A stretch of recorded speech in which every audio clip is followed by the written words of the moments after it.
We're gonna change the category here to art.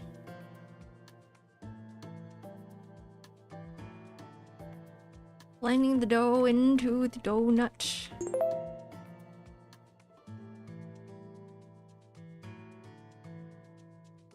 Okay, the stream's on. Blender. Oh, I'm stupid. I just recently downloaded Power Tools, so I don't even have to open up the start menu. I just forgot that there was a thing. There we go. Hi, Nimby. Welcome back. I'm gonna show you guys about all of my Blender achievements. Does comfy mode and reading stack? You can try it. No, it doesn't. Here, I'll give it to you anyway.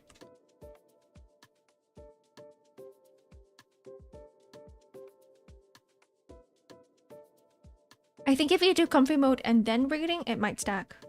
But if you do reading and then comfy mode, it doesn't stack. I think. Don't remember.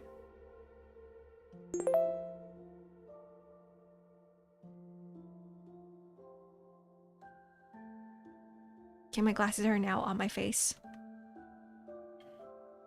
I think. I'm not sure.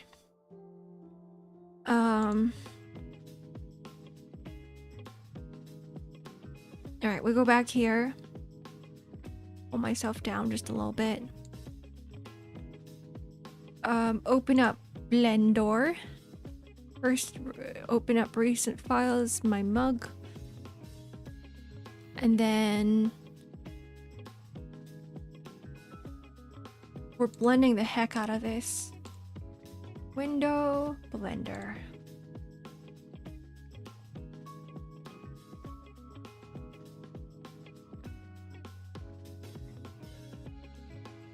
Wait, I think I need Windows capture.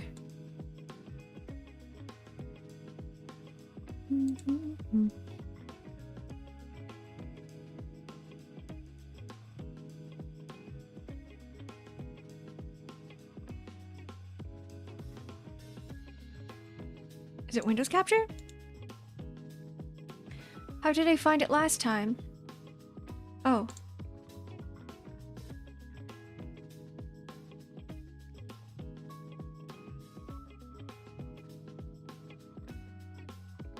Okay, we did it. Oh, we did it. Pull this down. Just a little bit. Just a tiny bit. Just a little bit. Hi, Hale.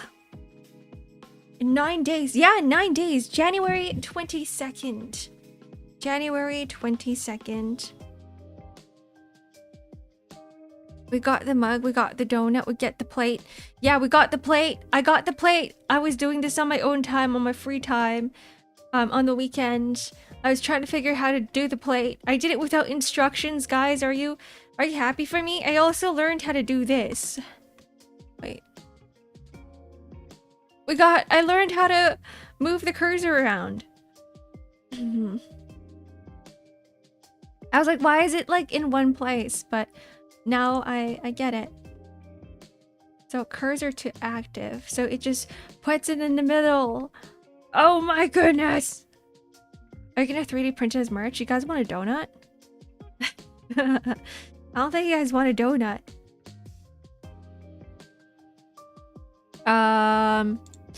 Right. First thing we gotta do is we gotta open up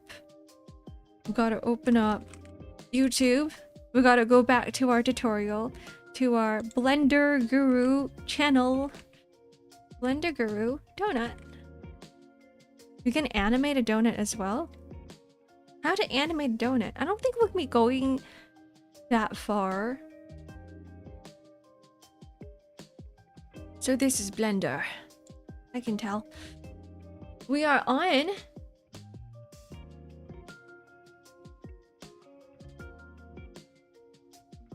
Which one are we on? Did we do part 3 already? No. We're doing donut. Blender basic materials tutorial. Donut part 4. You want 10 of them? My coffee's too hot. I'm gonna burn my tongue. I do not want to risk it. 1 second.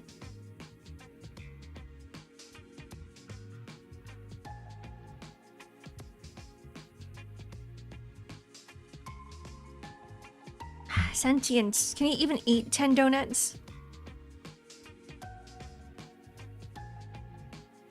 Can you even eat unlimited donuts? You do not have an unlimited stomach.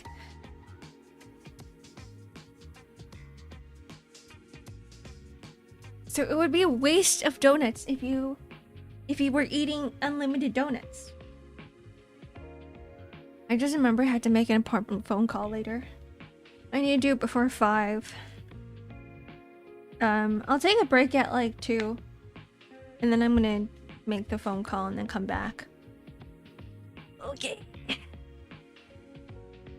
A grape and an egg sandwich. Can we make a grape? A single grape. Let's try it. Mesh. Circle. Where did our circle go? Excuse me. It's right here. But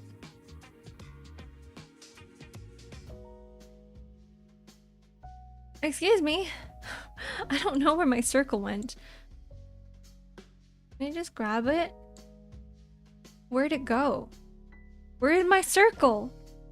Anyways, I should delete this. Delete. How about we try to put it here instead? No, it's a circle. We're not trying to make a circle. We're trying to make a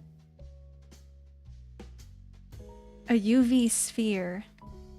Guys, this is our giant ass grape. Okay? Oops. Scale. How do I scale? Control S? No, that's snap. The hell was scale? Just S. Oh.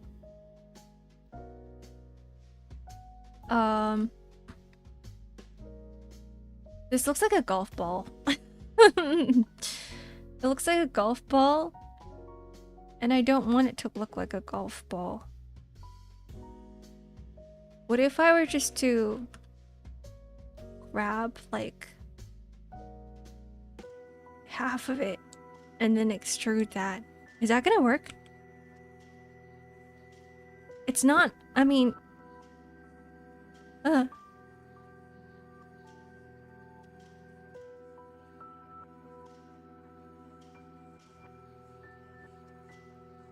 what if I were to extrude the top half?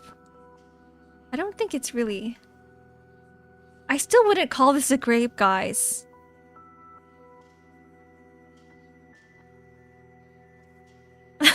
Maybe something like this.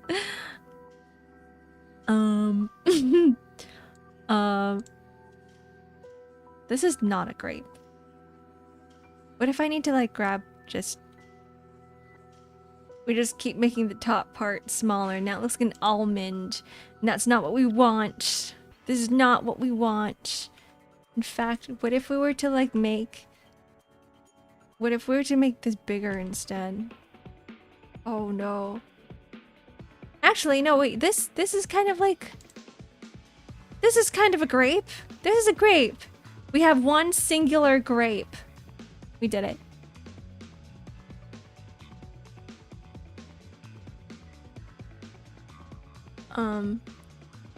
I don't know if I should...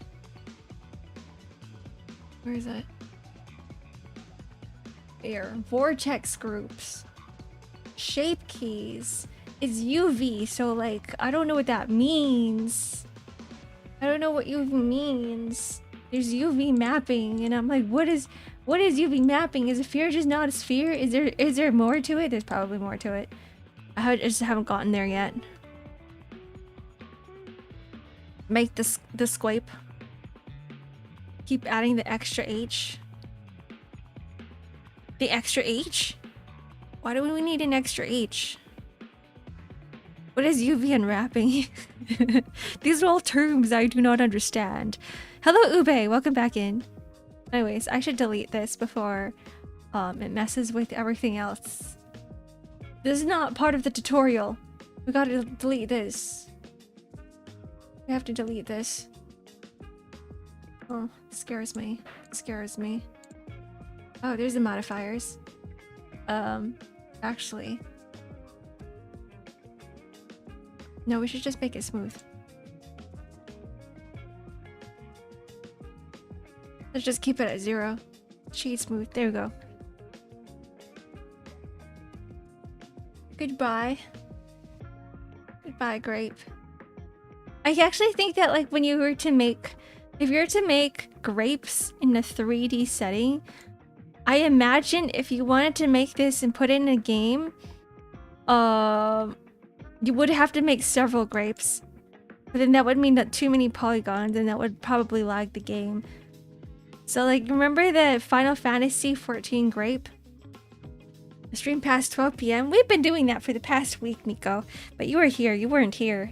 We're escaping life. But all of our streams have been over 6 hours. The swipe. Goodbye. Bye, sphere. Delete this. Alright. Back to our...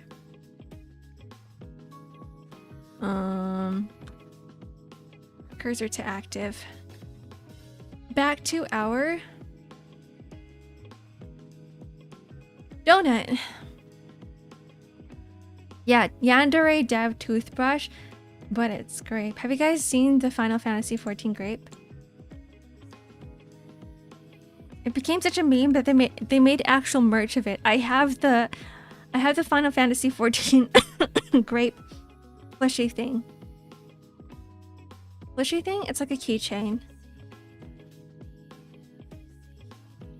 It's actually hard to show you guys. We're not making grapes today.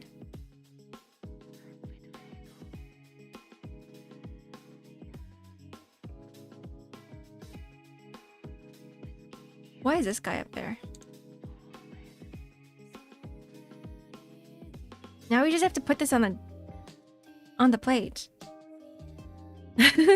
Please do not give Ark advice unless you're Oathpill or Josh. I will take Oathpill or Josh's or Nico's or anyone who's used Blender. Actually, I'm fine. I'm fine if you backseat me today. I'm fine. For Blender, just for Blender. Because I feel like I will be asking a lot of questions.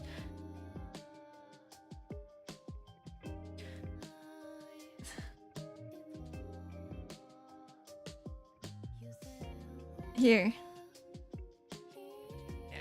So if you had no problems with it, you might want to... Is he making a plate? This might be a little boring. He's making a plate now, but he said it was your homework. He's like, this is your homework. Yeah, he clearly said this is your homework, and you're not gonna be... I'm not gonna be teaching you how to make a plate. And then now he's like, I'm gonna teach you how to make a plate. I'm going to show everyone how I would go about creating them. So he's making, he does a cylinder. Along this line here. And like that, I don't I actually didn't do what he did. Z-axis. So just hit Z, so it's going straight up. Do a crease. So if we just hold down Alt and then we select that line there. I didn't do whatever he did. I did make a cylinder though, but my entire thing, his plate looks better than mine, guys. Like, look at the grooves on his plate. Shit, I'm gonna have to redo it. Okay. Yeah, his plate looks better than mine. Mine is a very simple plate. It doesn't have as many grooves on it than his. In comparison to his. The teacher's supposed to teach you if you get it wrong. Well, mine looks fine, right? Mine doesn't look wrong. Like, it's got what it needs to have. But it's pretty simple. So, let's just do that for now. I'm gonna call this, rename this to plate 1. And then we're gonna make a plate 2. Second one. Okay. Why do the grapes look like they're from a game a decade older? Because Final Fantasy 14 is 10 years old. It is a decade old.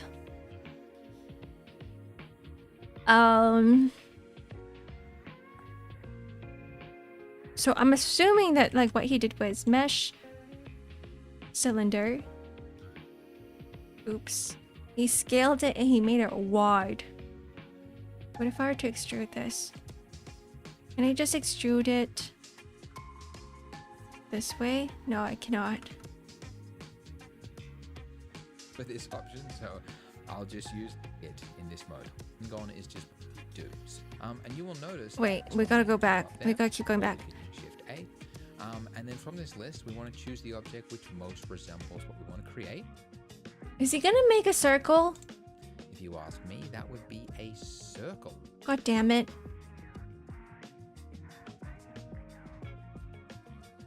Fine. I'll make your stupid circle. Where is my circle? Every time I try to make a circle, it's just not there. Oh. Oh, it was massive.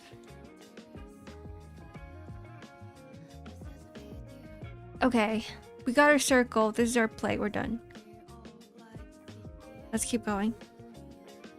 Okay, so just like before, the bottom left-hand corner, we can change some options here. Oops. This one being radius, it's too big, so I'll drop that into about there. And you will notice that you can see through it, okay? And that is because there is no face there. This is just a string of vertices. And as I touched on briefly earlier, vertices don't show up in your render, faces do. So we need to add a type of face underneath fill. So there's two options, either of them will do. N-gon is just one single face shared amongst the 32, or the triangle fan. So we want triangle fan. Oops, I already got rid of it. Oh no. Oh no, we gotta redo.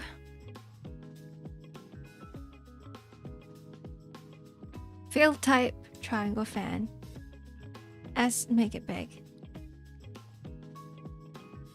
So now it's filled. And will mean there's one point in the middle.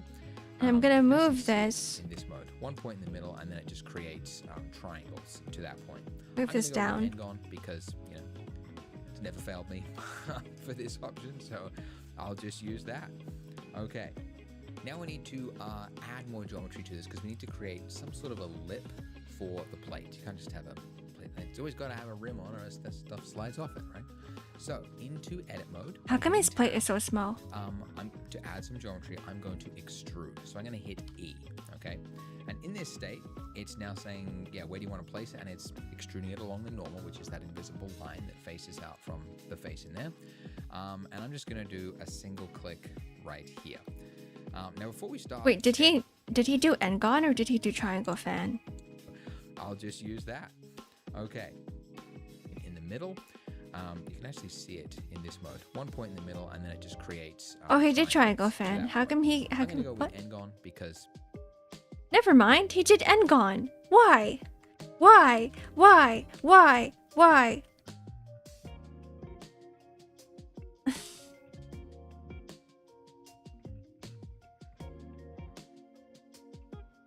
How many times do we have to do this? Too many times. Too many times to count.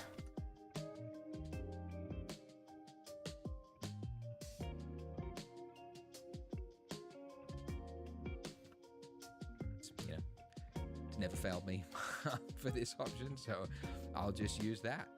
Okay. Now we need to pull in my mouse out until it looks something like that. Do a click to... Okay. What did he do? I think what he did was he grabbed the edge and then extrude.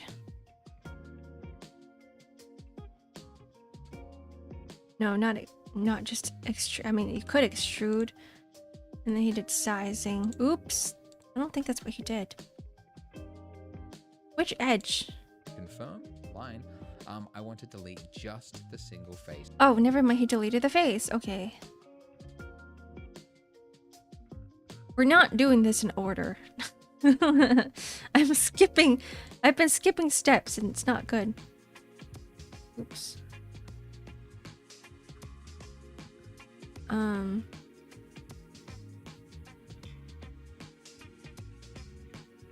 top. And there we go. So now I can reselect that line by holding down Alt and then left clicking on it.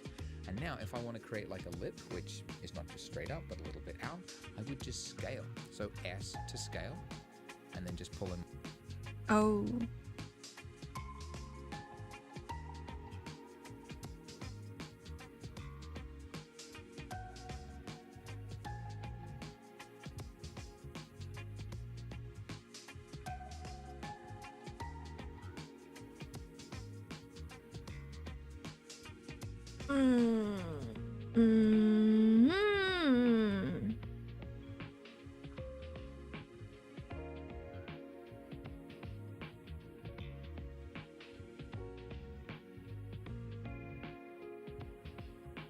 Instructions unclear.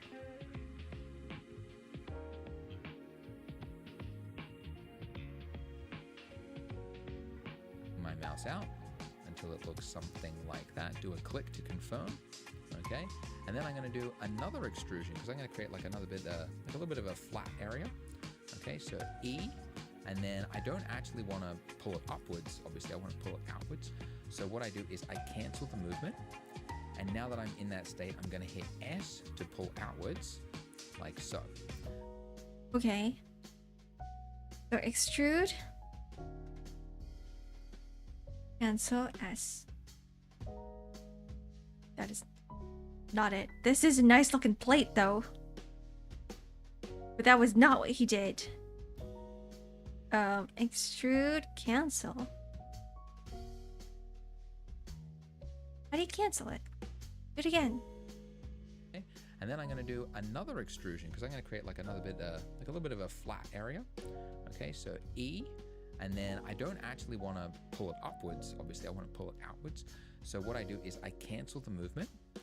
And now that I'm in that state, with escape.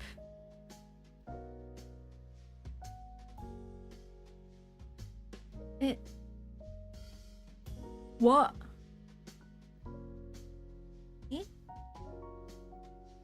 And then he pressed escape to cancel it, and then he went whoop. But it like I'm going to hit S to click to confirm. Okay, and then I'm going to do another extrusion because I'm going to create like another bit, like a little bit of a flat area. Okay, so E, and then I don't actually want to pull it upwards. Obviously, I want to pull it outwards. So what I do is I cancel the movement. And now he pressed his middle click, and then it was E, and then it was escape. Which I kind of did.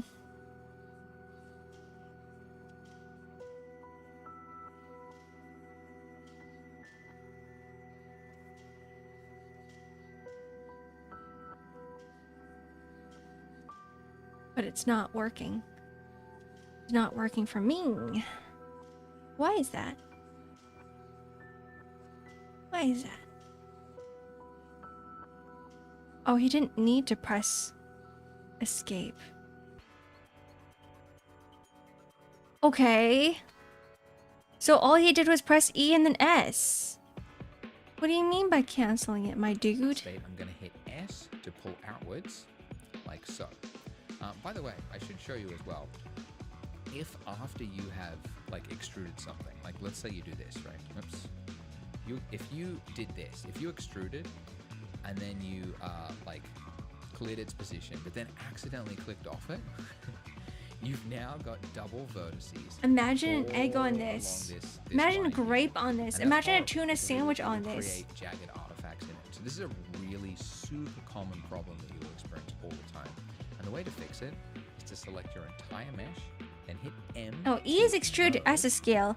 He explained it in another video. I remember it. See in the bottom there, that little thing that says removed 32 vertices. Wait, what did he do? You've now got double vertices all along this line here. And that's horrible because it will create jagged artifacts in it. I hope So I this is don't a have double really vertices. super common problem that you will experience all the time. And the way to fix it is to select your entire mesh. I hope I don't have double vertices. I don't. And then you're going to go Oh, thank God. distance. And you'll see in the bottom there, that little thing, it says removed 32 vertices. And that has cleared up that problem. So I have to show you Removed that. 128 It'll do it. vertices. It'll happen. Holy crap. That's a lot. It was a lot more than whatever he said that there was.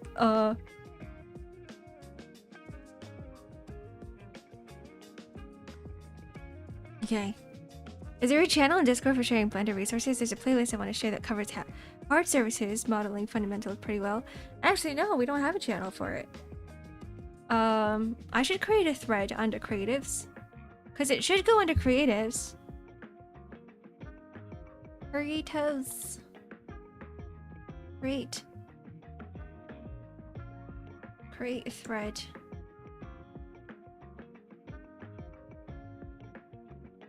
Thread name. Blender resources.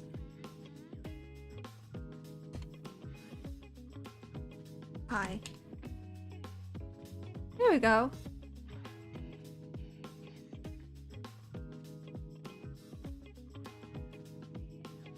And that's how you fix that issue. But again, if you run into issues like this, use my Unstuck Yourself guide. Link is in the description because I did set it up so you guys can hopefully get through this tutorial. All right, so as I said, extrude, clear its like movement, so its placement is exactly where it started from, but then I'm going to hit S to scale outwards. So now I've got a little flat rim to my plate. And then, now that it's here, I'm going to do one further extrusion upwards. And this is just obviously the design of the plate that I'm choosing. Okay, he's doing one more. Let's grab the edge, Alt edge, extrude again, Z, go up just a tiny bit. Upwards. Now you can see it's like freehand like that. I don't like it, so I'm just going to lock it on the Z axis. So just hit Z, so it's going straight up. This isn't like taller than mine. Okay. Should I make mine taller? Probably. Z. And I'm just gonna merge all of this again just in case. My distance. Okay. Great. Ew. We've got no extra vertices. Plate that you sometimes see in video games. You're playing Call of Duty or something, you get up close and you go like, look at that jagged old plate there. Yeah. Which by the way is because in games, the plate is like one of a million objects and they can only put so many polys into the scene. So little things, little details on tables and things often end up a little low res. Anyways, go to your modifier stack. And the first one we want to add to kind of smooth this out is our very favorite. I remember this one. Surface. Subdivision modifier. Access it from the search. Subdivision. There we go. Okay, cool. And I'm going to go level 2. And we've got that crimping effect happening to the middle of our plate there. So just like before. And actually, let's hide my donut and my icing just so that I can focus on the plate. And I'm also going to turn off the subdiv just so that I can select this single face here. Because just like before, turn it off. What's happening is it's like right on the edge there. It has to like convert all that into like a single point in the middle. And it's just too ugly when it starts there. So we just may have to make it start way further in the middle. Okay, so he's just... Wait. Wait, I'm scaling it. That's different. And my icing, just so that I can focus on the plate. And I'm also going to turn. How do you turn a so circle inside? Select this single face here. Inside out. Just like before. The reason that's happening is it's like right. Inside out video. Like how do you do it, Yua? To like a single point in the middle, and it's just too ugly when it starts there. So we just may have. To I never thought about it. Wait. What is that? I? L? No. I? What does I stand for? I make it small.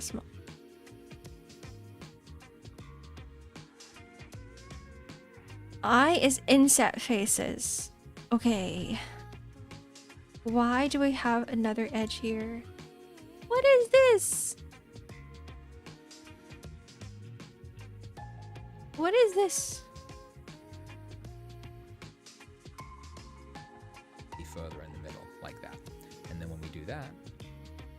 Okay, now turn this back on.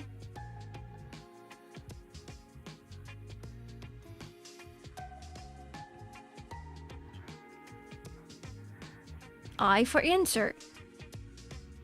As you're starting, we'll take a small break. Maybe I'm gonna do my important phone call right now so I can get it over with. All right, I will be right back. 3 minutes.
Okay. Alright, I'm back. Continue. It's clear. It's practically invisible. You can only see it if you get really close, but you won't see it because it'll be under the donut and it'll be smooth. Anyway, cool. Now I can tighten up the edges here because this is looking very, very smooth. So I showed you before how you can add a loop cut. You can do control. I remember this. Okay, and that'll add a loop cut in the middle, and then I just pull it out. Okay. Loop cut time. Loop cut time. Shared a playlist by Grant Abbott. It's ancient but simple. He does a really good job at explaining fundamentals and hotkeys for a good modeling foundation. And if most, if not all, of it should be transferred to current version of Blender. Okay, thank you. Appreciate that. Are we in edit mode? Oops. We are.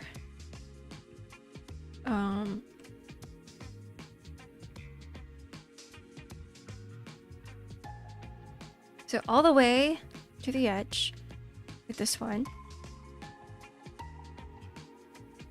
Towards the edge like that to make a smooth, sharpened point. Mine is super sharp. Hello, Slater. The other way to do it, which I didn't talk about, but you can do a crease. So if we just hold down Alt and then we select that line there, you can do a crease. If you right click, you'll see you've got their edge crease or the edge crease. Shift E. So in this, when you do Shift E, you'll see at the top there, you're pulling out basically a value from 1 to 0. And essentially what it's doing is it's like doing a fake kind of tighten on that edge there. Yeah, donut, except we're making a plate. Making it a sharper. That's a fake donut.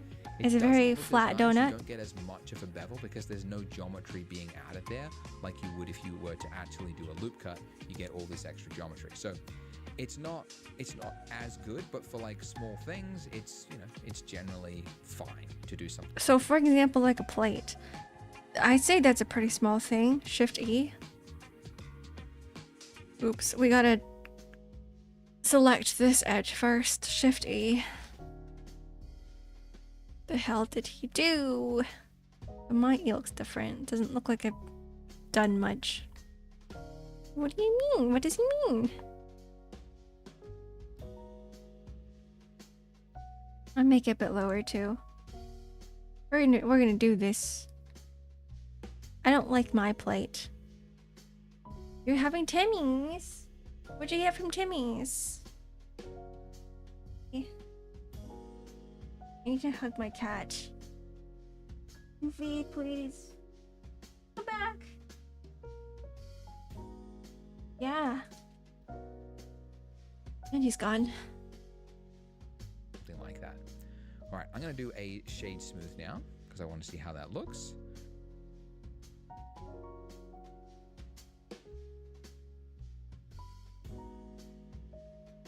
I like my plate more than I like his plate. And that's pretty good. Now, the only other thing, the exact same thing. It's weird that like 3 things in this small little scene have the exact same 2 modifiers. Subserve and solidify. Anyways, generate, solidify. Oh, true. That was how we had made the little edge up there. Solidify. Wait, how come his edge looks better than mine? Is it because of whatever I did earlier? What if we were to do this instead? Generate, solidify. Sorry, forgot to smooth it out. Oops. Okay, I kind of see what is going on. I see what's going on. Grab this edge. Grab. Move it down. No. No. You know what?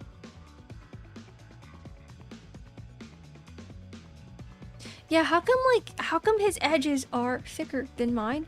Is it because his thing is thicker? Oh, it's because his solidifying is thicker than my solidifying. I understand now. You got 2 glazed Boston cream and forgot the rest. That's a lot.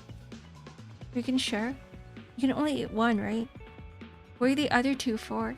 You're gonna eat 1 glazed and 1 Boston cream, and then you have an extra glazed. Forgot the rest. If you forgot, it's not important. Which means that if it's not important, it's meant for me. And just like before, we want this solidified to go first, because otherwise it's doing it after the fact, and then we get this like really annoying like hard line there. So just pull that up to the top, and now it's rounded. Oh. Oh!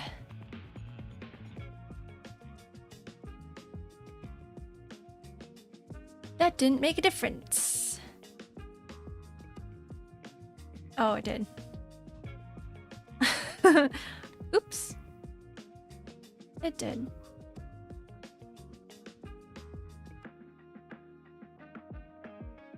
Okay. Let's call this plate 2. Plate 2. Where's my plate 1? Grab. No, grab the plate 1. Grab plate 1. So my first plate here is very teeny tiny. It doesn't have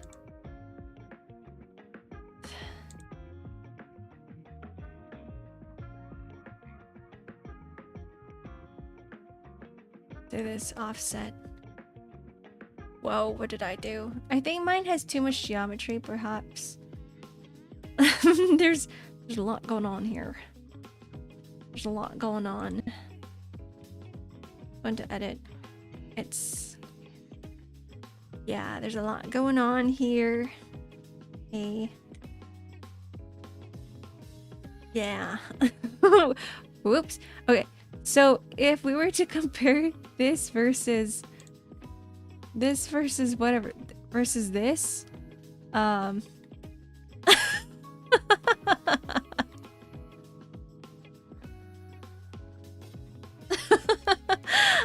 glad that I went with the second plate, because whenever I did in the beginning, the first time I did it, I did something weird. This is way too many lines. There's way too many. Let's delete plate 1. Goodbye. Why is my game laggy and it's just a single plate with like a whole bunch of polygons and lines and everything in it? Goodbye forever. Delete the entire thing. Delete. Okay. This second plate definitely is a lot better. Both plates are from the same tutorial? No. The first plate that I did was without a tutorial. It was from my own memory, from what I just assumed I knew exactly what I was doing. There was no tutorial for it. But with the second plate, this plate is with the tutorial. I'm glad I didn't skip through it. And look at that. But yeah, I might actually want to make this line a little bit harder, so I'll pull that in. Wait, what did you do? This is not enough geometry there. This is one of the cases where you just need more geometry, so I'm going to add a loop cut here, and I'll add another loop cut underneath it, like that. And now I'm going to just select this, and I'm just going to revert that edge crease. So Shift E, and then I just go like -1, like so. And now it's just, yeah, the way it was before. But there you go. So now I've got a sharper edge on it. He wants a sharper edge. I don't want a sharper edge. I like it round like this. My thickness is a little too thick. I have a very big, heavy plate. I'm gonna go like that. I mean, technically I could. Just for practice. How about just for practice? I'll add a loop cut. So, get rid of the icing and the donut. Oops. Whoopsies. Whoopsies. I keep going back into object mode. Control R right there. And shove this up a little and then add another loop cut over here. Where'd it go? Two.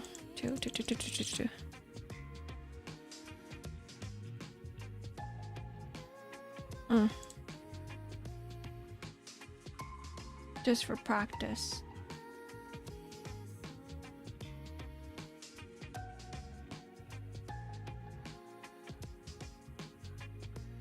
That's a plate.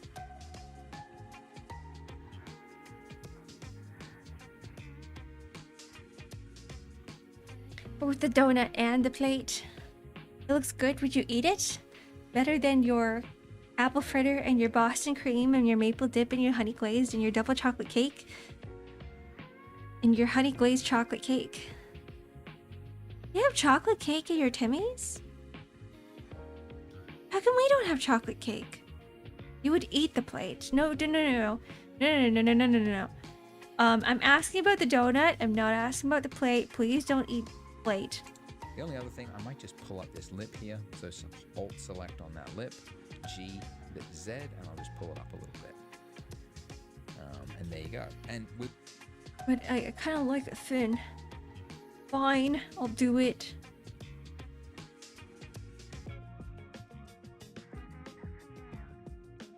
But it kind of just like pulls up the entire thing. Is it because I need another loop cut at the bottom? I'm gonna add one more loop cut here. I don't care. He didn't add a loop cut, but I will. I'm gonna be adding a loop cut. We're gonna add a loop cut like right there. And then if he says he's gonna pull it up, then he's gonna pull it up. It like pulls up the entire thing. That's a problem. Like I don't get why it just doesn't pull up the.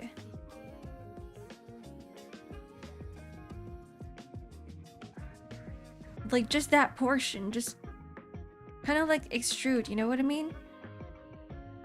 Like that means that this entire face, I might just need to delete it. Resolve edge.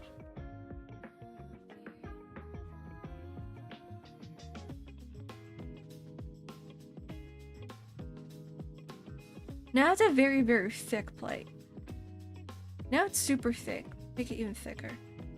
Wow. Oh my god. Okay.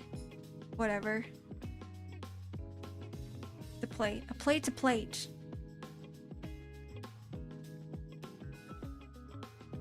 I don't like my plate.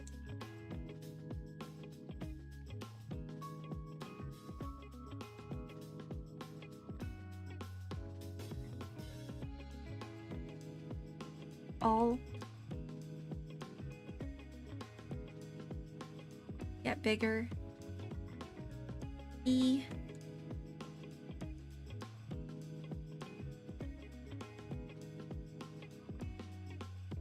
All of this, all of this. Right, one more. S, make it smaller.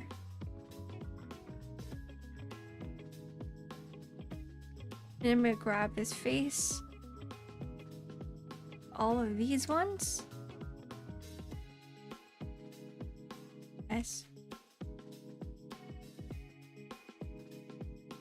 Oh, G. Make it not as deep. Okay. I think I like this a little bit more. Oops.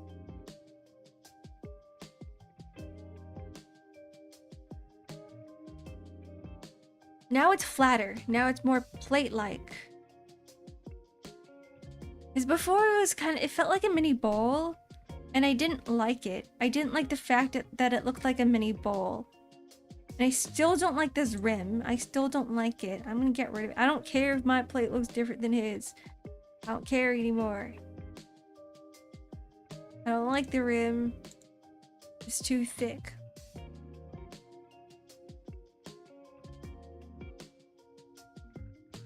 That's not gonna work. Not gonna work either. Take a look at, we get this one. Where's the line? Where's the edge?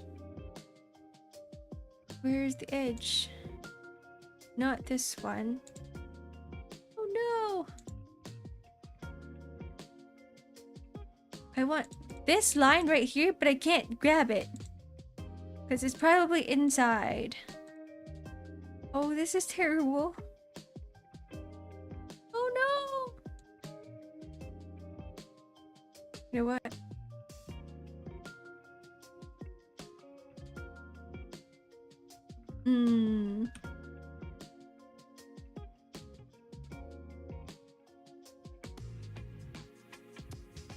Whoa, okay, whatever. Whatever, it's fine, whatever. I'll deal with it. A plate's a plate. You prefer flat plates? Most of the time. They're usually lighter and they're easier to clean, and I don't have to grip as hard. There is nothing wrong with bowl plates except for the fact that it's hard to grip when you're washing it. They hold more popcorn. Just get a bowl then. Get one of those like aluminum bowls. Shove your popcorn in there instead of a plate. Because if you have a plate, it falls out. We would model from reference, but I actually had a photo scan plate from Polygon, which we'll get to later. But yeah, this is just modeling from that reference that I already had, but this is the design of it. So there you go. Great. Now let's bring back our donut and our icing. Now, I saw a comment on the last video that said, you didn't make the donut lumpy like last time. It's so over. Why? Oh, ye have little faith. You think I would forget something like that? You want a lumpy donut? Maybe I did forget. But I'm actually glad I did. Period. I remember that from our previous episode. A new tool. So, for those that haven't watched the previous version, before we did I'm guessing that you guys are always like going like this and like changing things. Changing things around.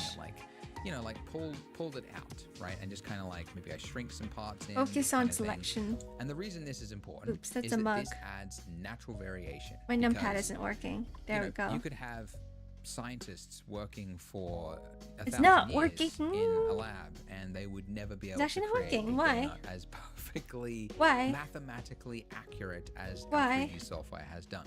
This is too perfect. Zero. There is natural variation, and we need to see that for the eye to go, this is, a real, something realistic, right?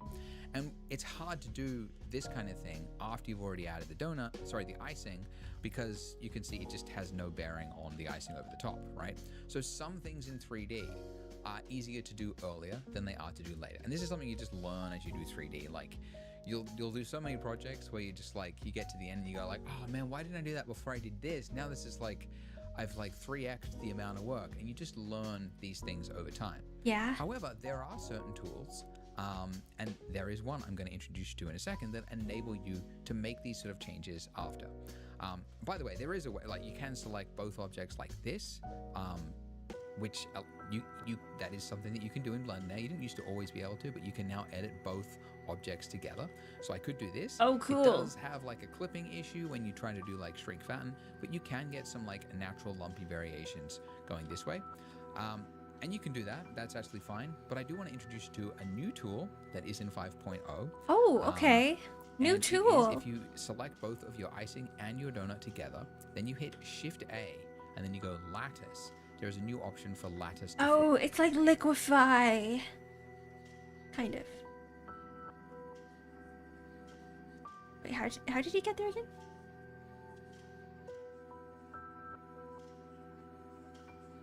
Select both of your icing and your donut together, then you hit Shift A. And oh, then you go okay. Lattice. Shift A. It's like the same as creating a new object. So grab the icing, grab the donut. Shift A. Lattice deform selected. There's a new option for lattice deform selected. We always had lattice, but it was very finicky to set up. But now you've got lattice deform selected, and that adds this, what looks like a cube, like a bounding box over your object. But it's not actually going to appear in your render. All it is a deformation guide. So if you just select these points, you can see we are twisting the donut. But importantly, the actual donut is underneath. Like, this is a modifier, right? So we're not actually changing the mesh at all. It's just doing this after the fact. And then if I just deleted my lattice, like it's gone. It's back to where it was. So this is a non-destructive workflow. These little points here, they enable me to, at any point in the future, change and deform a mesh, which is actually really useful. And it's because you're not often in the exact circumstance where you know exactly what you're going to do, and then at the end of it, like, you know the order in which. How can we change sometimes you're this? working with a client and they've got an idea for something, and then far later on they're like, you know what, let's change the Oops, you're proportions too close. of the car or whatever it Let's is. select And you edit have to be mode. able to like fix it without redoing all your mesh. So that's what a lattice can do. Grab. Now it comes by default with just this Whoa. little cube over it. But if down here, We're at a with this little, rave. data property, Oh, we're for partying. the lattice, you've got resolution here. So I can increase this. Oh. I can add in some more resolution here. And importantly, I want to add one in the middle here. Because the first thing you notice when you look at reference of donuts, They is said that it's a besides modifier the to lumpy this shape, one. the bit around the middle of the donut is often whiter and it's not as puffy. But we add different lattice. We added lattice modify edit.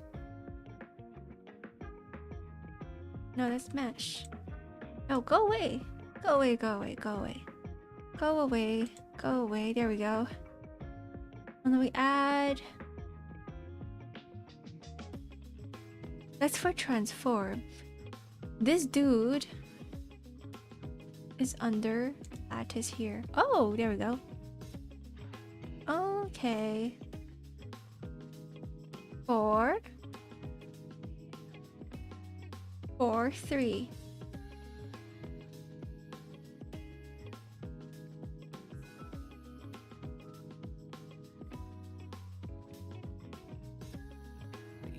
And when you look at how donuts are cooked, it's actually easy to see why. It's half submerged in the oil. It's like Oden, but Then it with is the flipped ball over of to the dough. other side, and then the other side cooks. So it cooks one side and then it cooks the other.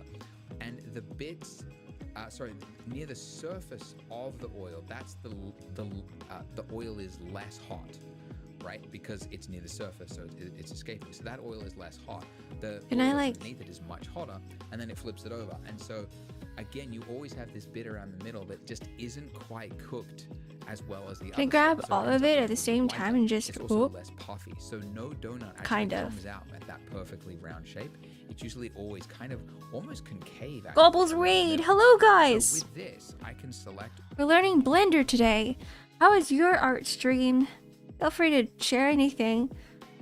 I love looking at other people's art. Gobble, gobble, gobble, gobble. The art of gobblery. Thank you for the raid. If you guys need to raid and run, feel free to do so. I'm like a newbie when it comes to donuts. You can gobble them donuts today. Gobble these donuts today. I only have one donut. You have to share it amongst you guys. Whoever's in here. Share it amongst everybody here. We'll cut it into pieces. We'll cut it into slices. Or if not enough, you guys can eat the plate as well. If you're into eating plates. If it's edible, it's like a chocolate plate. We could totally make it into a chocolate plate. Good morning, Shiro. You're working on game graphics today? Oh, interesting. Pixel?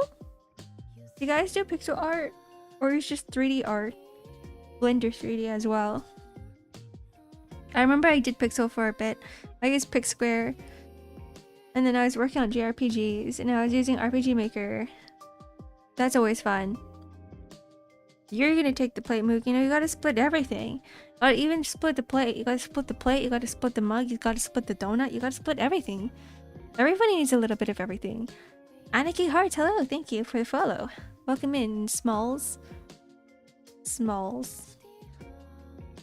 Just 2D, not pixel. They just want to learn pixel art. You do want to learn pixel art. It's always fun. It's a little bit more. It's very different from 2D art because you have to like start thinking about it in mathematical terms and be like, if we got 2 pixels here and 2 pixels there, which means I also need 2 pixels here, and all of it has to equal. Or you're like, I've got 1 pixel here, which means on the other side I also need 1 pixel, and then you start counting. You're like, oh man, art is just math. Oh god, I went into art thinking that I didn't have to do math, but now I have to count numbers. Oh god, everything is just numbers. Life is just numbers. And then you start panicking and you start crashing out, and that's why I stopped doing pixel art, because I'm like, there's so many numbers involved. Thank you for the follow, Art of Gobblery.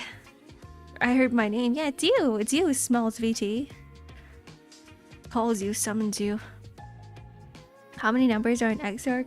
We don't count here.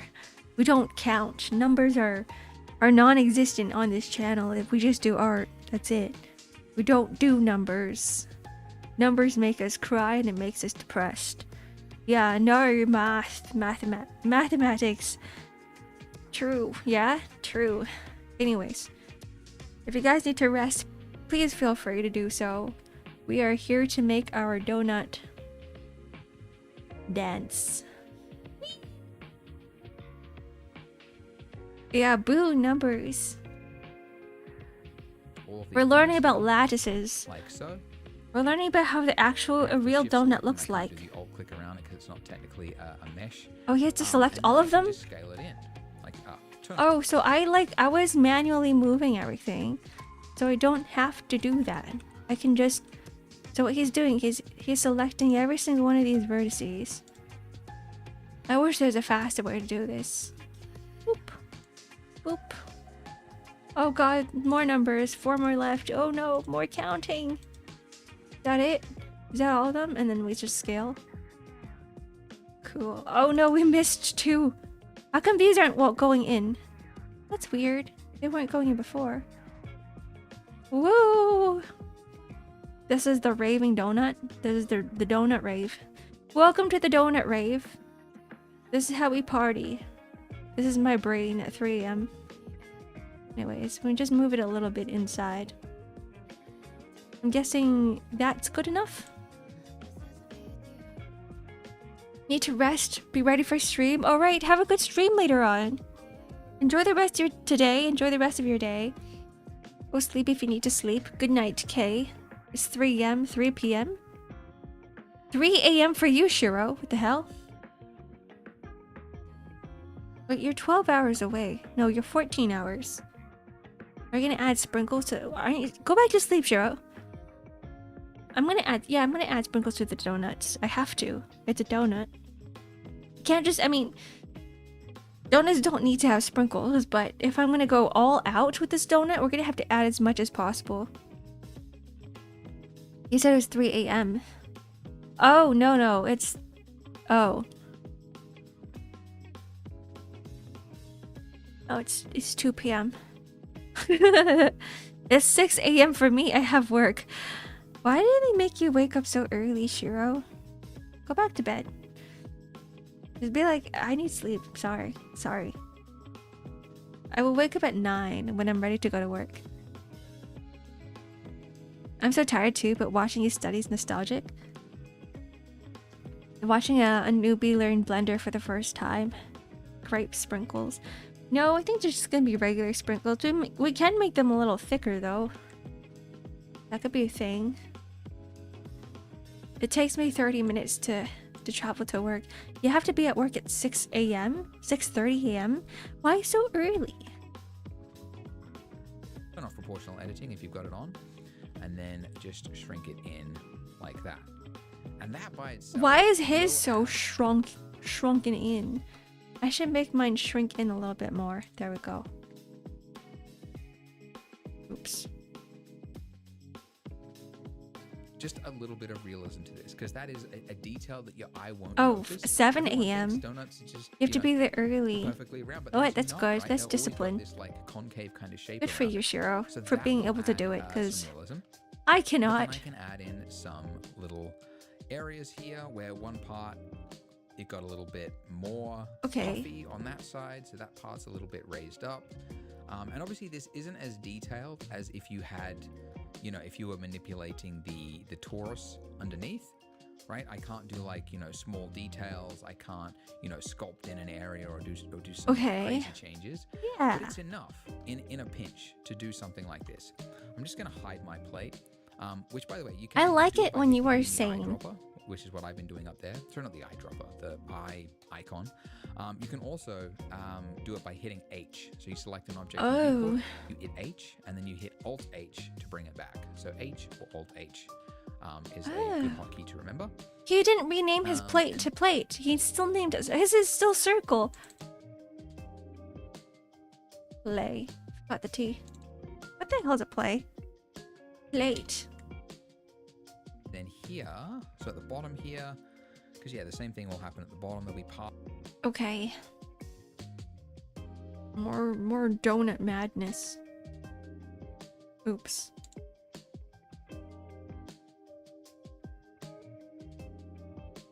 Actually, let's move everything. Let's actually move these too. Make it so it's not like all in the same. There we go. The donut is donutting. Looks a little bit like the donut is nutting. Plate a little bit. That's weird. The donut is donutting. Just around the middle here. The dough is nutting? Like that. There you go.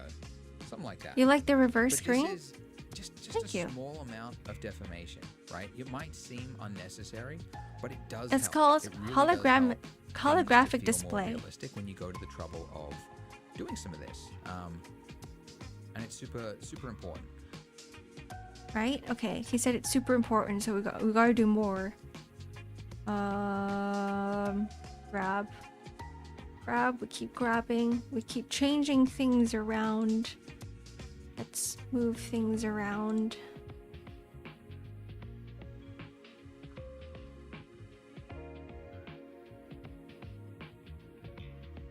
I want mine to be very out there.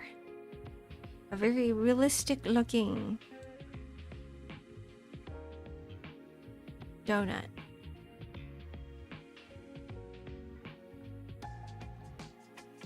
Make this a little higher. Make this a little bit lower. Okay. Okay. We've donutted the nut. Donutted the donut. More. I demand madness.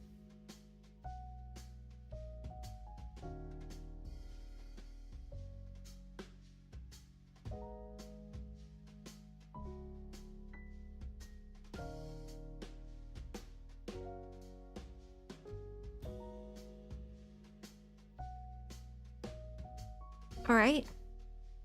I'll make this bigger. Like that. Oh. Yes.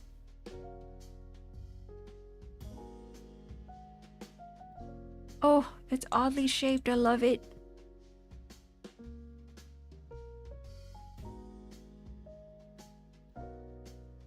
Okay.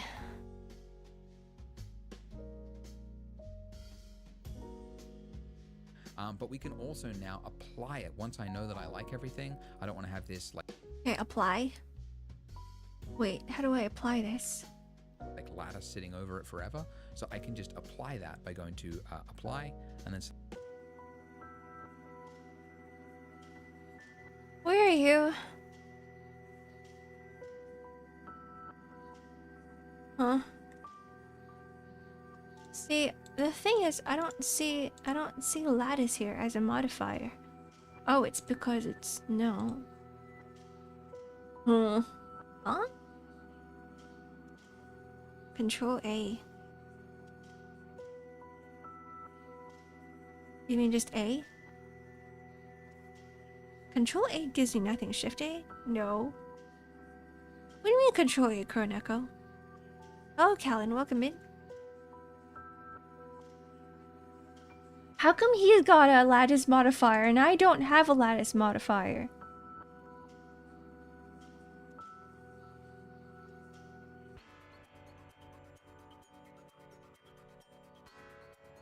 Excuse me. Oh, is it? Oh, it's because he's under donut. No. Lattice and donut?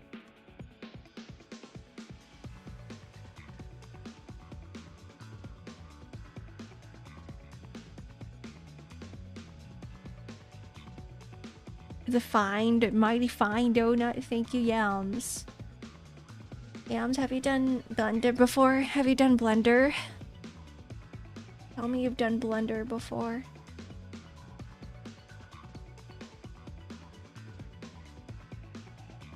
So he's selecting his icing. No, he's selecting his donut.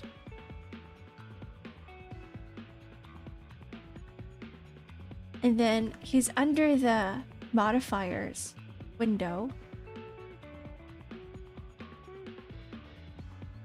It's on the top left.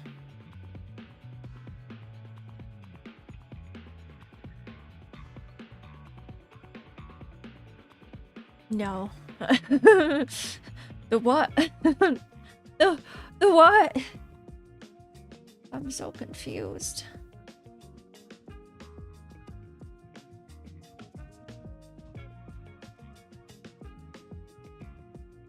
So confused. What are you looking for? You see the right window where it says he's in the modifier window, right? And he has an option that says lattice, and it's like, it's just a modifier. It's like a modifier. It should be under here. Is it because it's pinned? No, it's not. And he's under donut, and then there's a little arrow and it says lattice. But when I click on this, when I click here, right, to the modifier table, I don't see the lattice modifier, which means I can't really apply to it. I can't apply it to the icing in the donut. I don't know why. Is it because he added it there?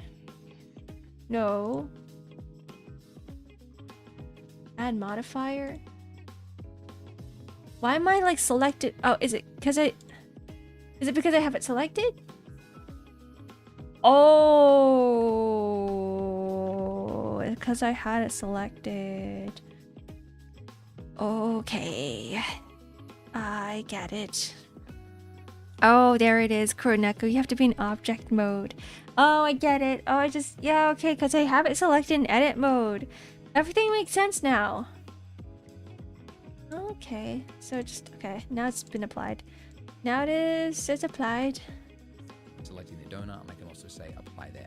And now I can just delete this lattice, and now it's... Okay, delete the lattice.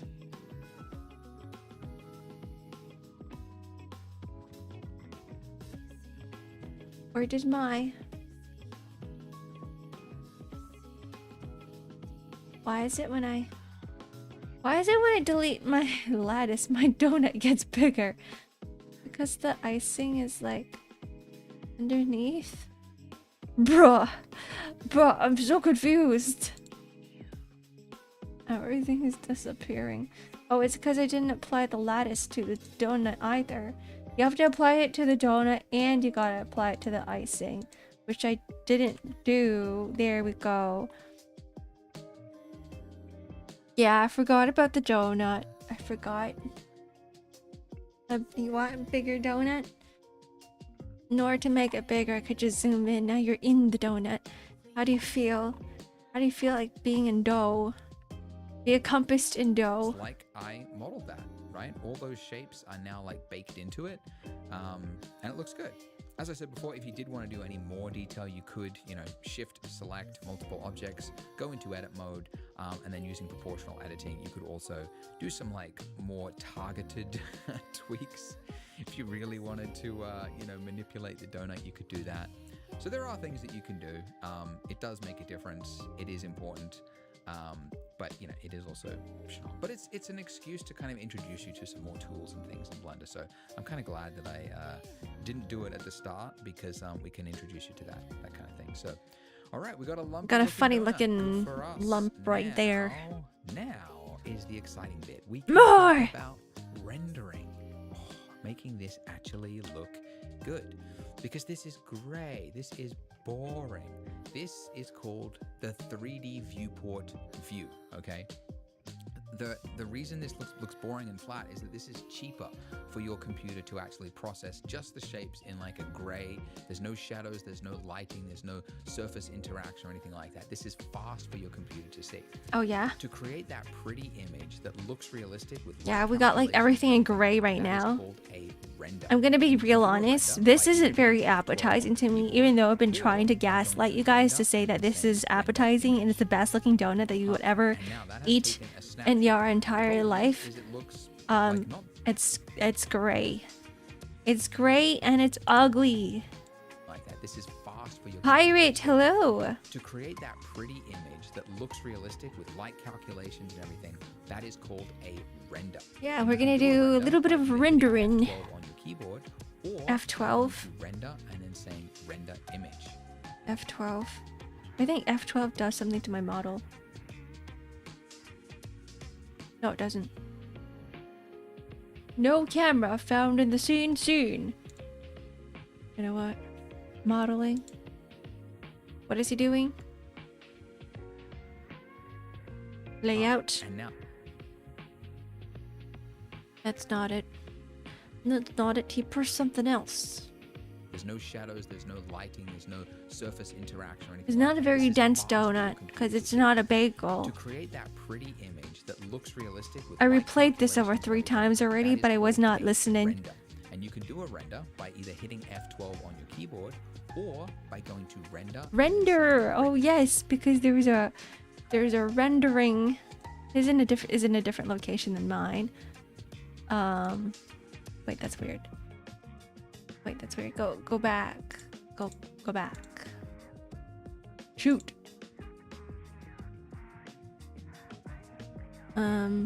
Layout. That was really strange. So this is an active. Oh, this is the active window. I'm supposed to hit this render and not this render. Render image. Where is it? No camera found in scene. Oh, I lost my camera. That's what they mean by there's no camera. How the hell do I add a camera? A camera? There we go. It's somewhere. The camera's somewhere. Gonna grab the camera and we're gonna move it over here. This camera is gonna be facing. This is gonna be facing. Shit. How do I move the camera? How do I rotate it? This, grab. If the donut's on the plate, yeah. That era. How the hell do I rotate a camera? I can do this, woo, but I can't. Control S, Shift S. Selection to active? No. Selection to cursor. Is it gonna move? Rotation to cursor. Rotation? Brother. Thank you for the sub, Manos. You're seeing me super confused right now. R? Okay, and this moves it around the pivot point. I want it to move. What? The pivot's different now. Z. Oh. Okay. Numpad 0.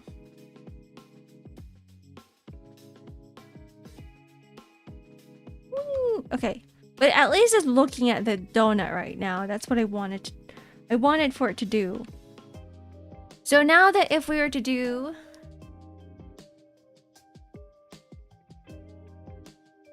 like an F12, I see a black shadow, same silhouette as. Why does it look different? Why does my camera look weird? Render image. I'm not seeing what he's seeing. Why?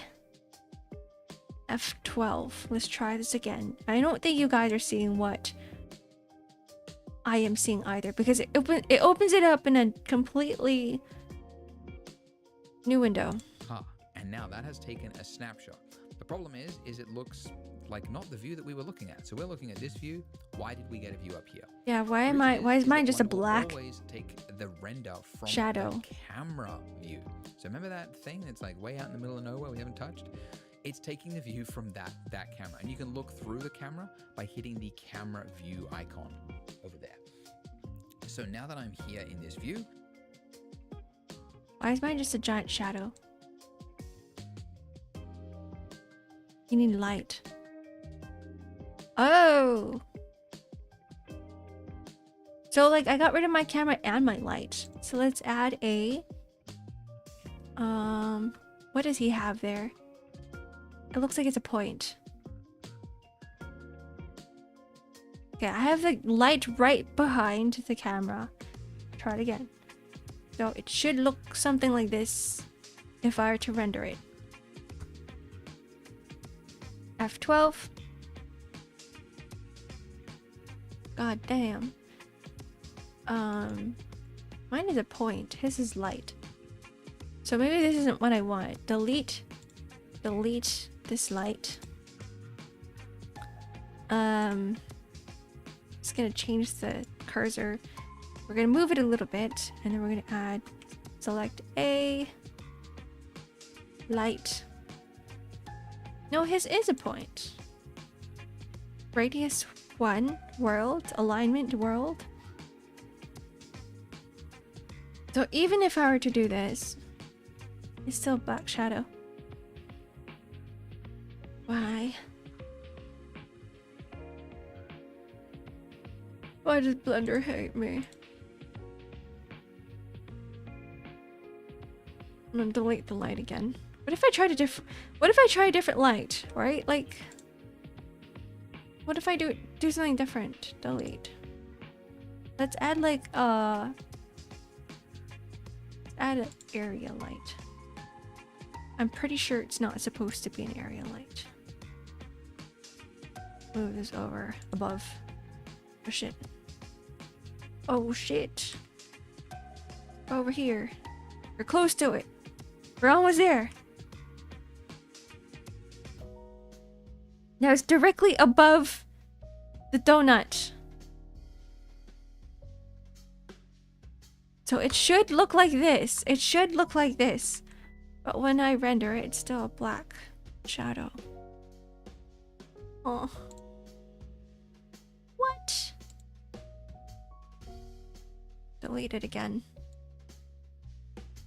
I love troubleshooting. It's my favorite thing to do. Okay. Change the render mode for a while to check the problem. Change the render mode. Okay, I'm in render result.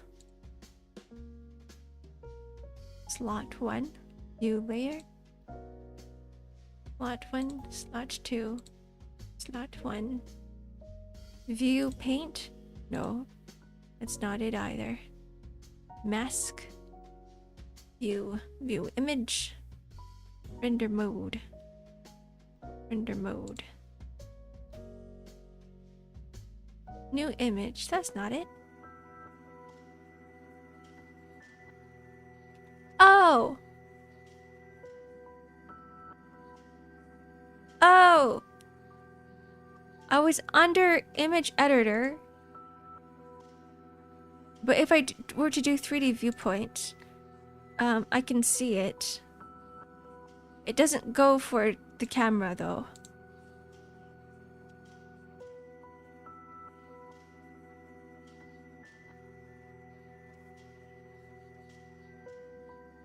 No, that's 3D viewport, which is different from the render. Image editor. Huh.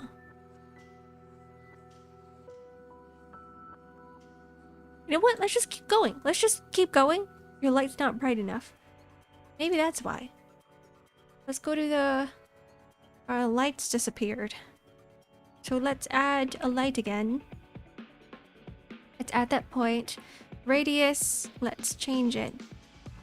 Do like 6, 5. This should be. It's in point, it's in a world.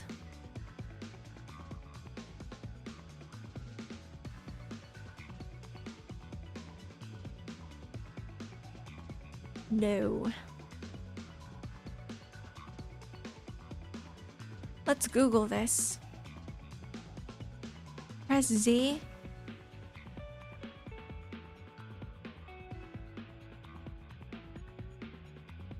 And then F12? Oh, rendered. This is what I'm seeing. This is the exact black shadow I'm seeing. This is what I was seeing, guys. It was this. It was this. This is the black shadow. I don't know why. Anyways. Yeah, this is probably better.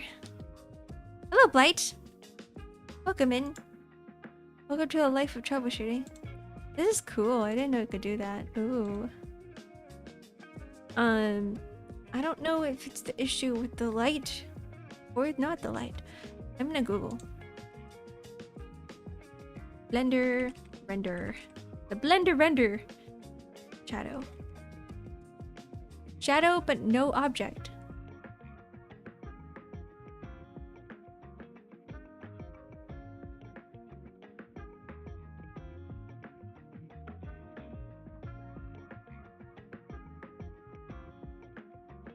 Alright, what is Google saying?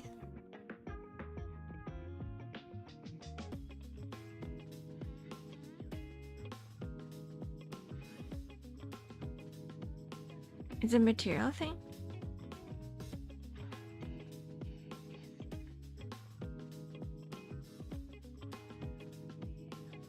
Blender render.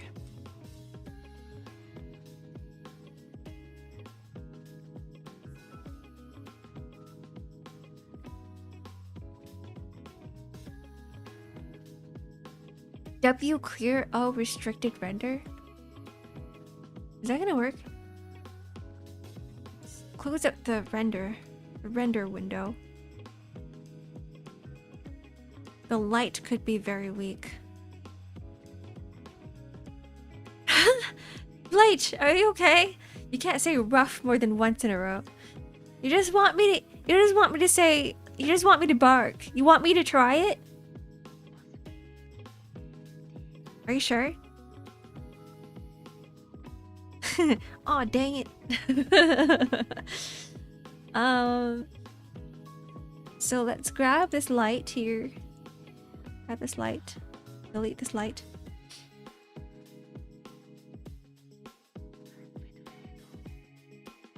I can't say meow more than once.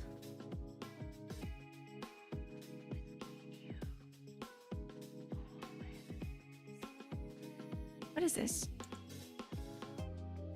Whee! Oh, wait. What is that? Is that light? I'm confused.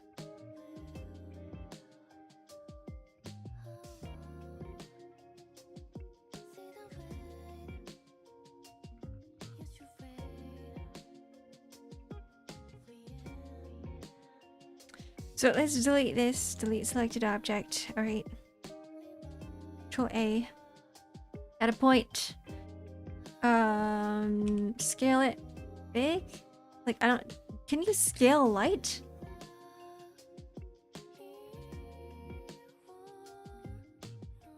Ark's adventure in the dragon garden to level up a pretty bird lady. There's a dragon garden? So this isn't working. I'm gonna keep this on the render mode like right now. Just so that it's easier to see. So I don't have to keep opening up the render, the size, the render window. Delete this again. Light point. Radius. Bigger. How big? What if I were to do like, there's a green icon on the right. This one. Exposure. Oh! Oh! Oh! Oh! Oh! Oh, you're right. So it's not like a, I guess radius would kind of work, but oh. Okay. Thank you. I want yellow light. Ew, this is ugly. Blue light. Ew, I don't like blue lights. Slightly yellow. Slightly. I said slightly. There we go. Okay. Okay, the rendering is working now, guys. Everything's very grainy. But you know what? It's working. It's working, and that's what matters. So, not really the exposure, but you watch. There's more power in general. I love grainy shadows. How about that? Filter. Resolution limit. How about I don't change this right now? Don't. Jitter. Oh, blur. No, let's not mess around, okay? Okay.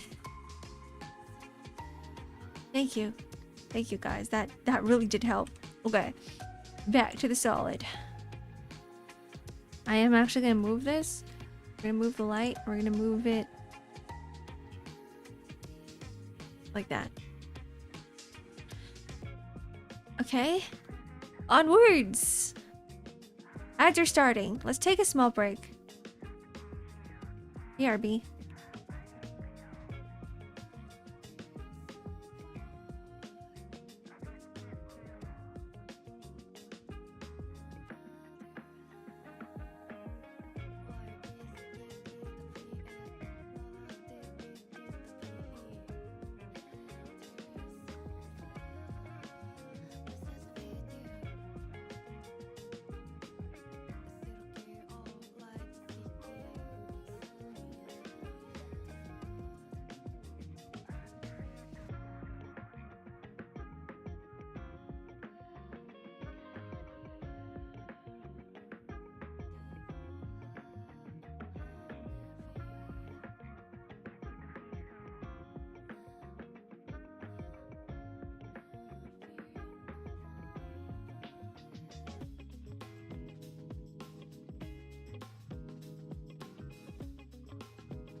Oh, you were talking about Arknight's. Arknight's Dragon Garden. That makes more sense. I feel like throughout this entire tutorial, I'm not even halfway there yet. I'm 17 minutes in. I started doing this tutorial at 1. It's been an hour and 40 minutes. I'm 17 minutes in. We gotta keep going. How do we get it close to, I think. So there's a number of like traditional ways to bring a camera into like in Blender. I'll actually show you the way I first learned to do this because it's actually just like natural to me. But then I'll show you the method that actually most people prefer. So you can just, with the camera selected, you can hit G, you can move things around like that. If you want to bring it in, like just zoom to the like straight forward, if you hit G and then middle mouse button, that will like kind of, what's it called, dolly in and out, which can be very useful. And then if I want to like tilt it, I can like just hit rotate like that, or I can rotate along the Z axis, right? Because I know how to like turn the camera. So that was how I learned to use the camera, and how a lot of people still like to do it. But a lot of new people prefer this, because now in 5.0, it's actually just a button right here. If you click this button, now I can use the same controls that I used before to move the camera. Because if you don't have that checked, the moment you just like hit your middle mouse to like orbit somewhere else, it leaves the camera behind, okay? But when you're looking through the camera and you have this checked, now when I orbit around and I zoom and I do all the same controls as before, shift middle mouse, I can position the camera exactly where I want it, get it right there, without having to worry. You just have to remember, don't then immediately orbit like you're going to go do something, because the camera is still locked to your view. So you have to make sure you uncheck it when you're done, and then the camera is locked to that position there. And by the way, this is like a small thing, but when you came back after an hour and there's so many emotes. You have to, like, Heck change, yeah. because Blender's like designed for like environment, like Get bombarded. big types of scenes. Get rained this on. camera's just too big. So if you go to the camera settings, click the camera thing, then go to viewport display. I just changed the display of this. This has no bearing on the actual like final render. This is just how it displays in your viewport, so that it's not so gigantic. It's taking. Oh, okay.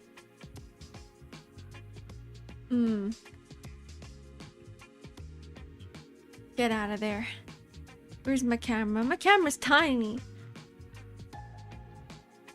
So it doesn't matter.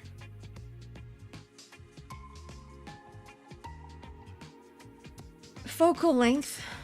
Tiny, tiny.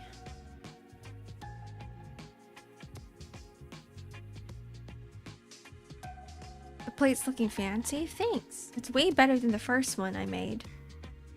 Perspective. Everything looks fine. Depth of field. I'm gonna focus on the donut. But if I were to take the mug, and if I were to move the mug a bit further away, if I were to put it there, like what would happen? Oop. Where is it? Where is my camera? Here it is. The donut.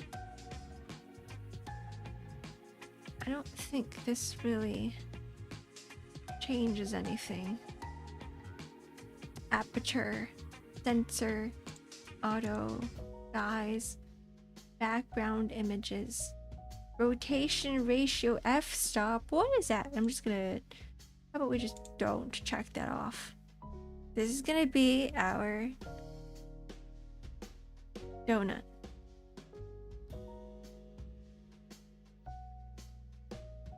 Over everything. All right. The other way you can quickly look through the camera is numpad 0. So numpad 0 will take you in and out. Numpad 0? Now that I'm there. Oh yeah, that's what I was doing. Oops, yeah, that was what I was doing. Okay. Let's bring this a bit forward. Oops, we don't want to delete it. Bring it forward and bring it to, let's bring it over here. So it's kind of like, it's in our camera, still sort of in our camera, like that. And then we gotta rotate. Rotate this by its y-axis. No, rotate, but it's rotate. No, rotate, but it's z-axis. There we go. So that our handle is facing the person who is eating the donut, so that they could just grab. They're right-handed, so that they could just grab the the handle, the hobo. It's not a hobo barrel. It's an oil barrel that's also acts as a mug.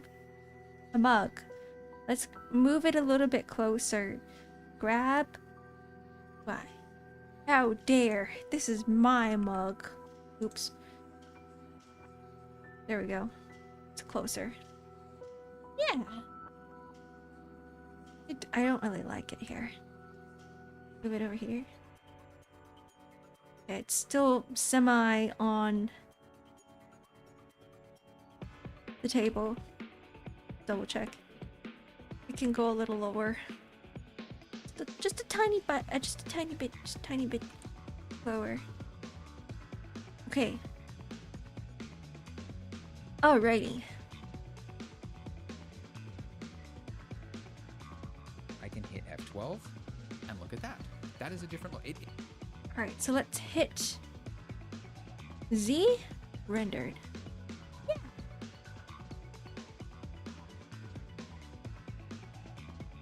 Why does his shadows look better than mine? Why is mine grainy?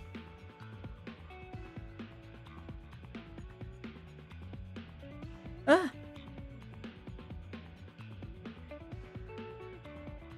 Soft fallout. Ugh. Normalize. Got flashback. I keep getting flashbang. Why? Filters? No, this isn't gonna help. I like the shadow.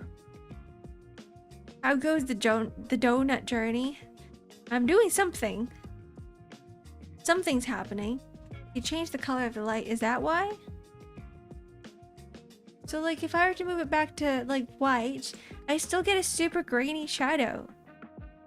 No matter what color I do, I still get grainy ass shadow. It's all still so grainy. It's normal.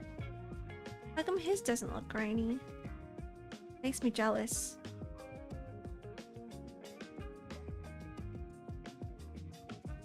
Like what happens if I...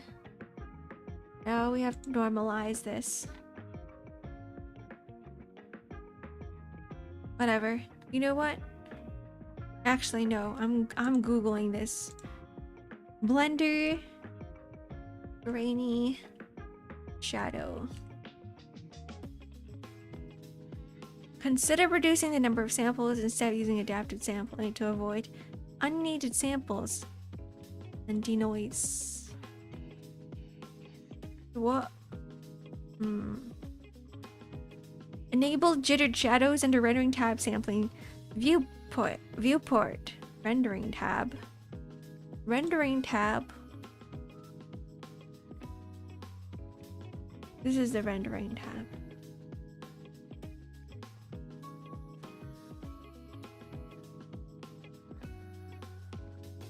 I feel like this is more on like the advanced levels. And this is not, oops, this is not really... What do you mean by sampling viewport? Sampling? Where the hell is sampling?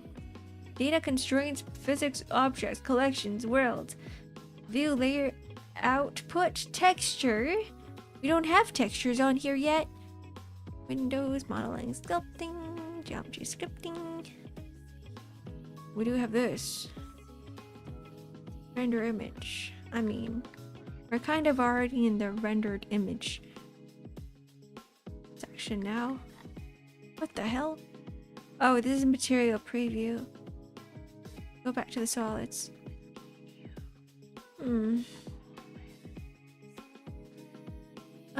Oh.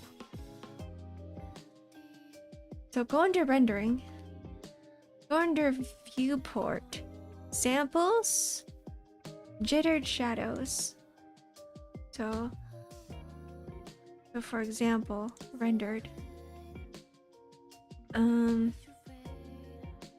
Increase the number of samples. I'm on 16 right now.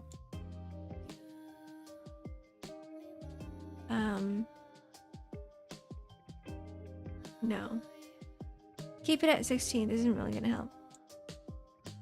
And then go under render, shadows down here. Change the resolution and change the steps. Add steps. It's gonna help.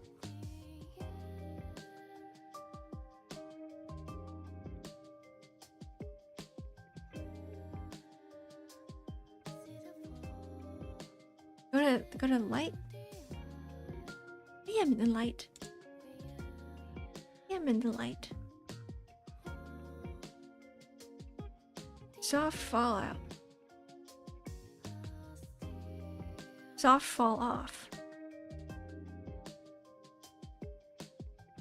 Oh, it's the soft fallout. Oh, this is what I wanted. Okay. Oh, okay. Reduce the value and you'll get this. Oh, we fixed it.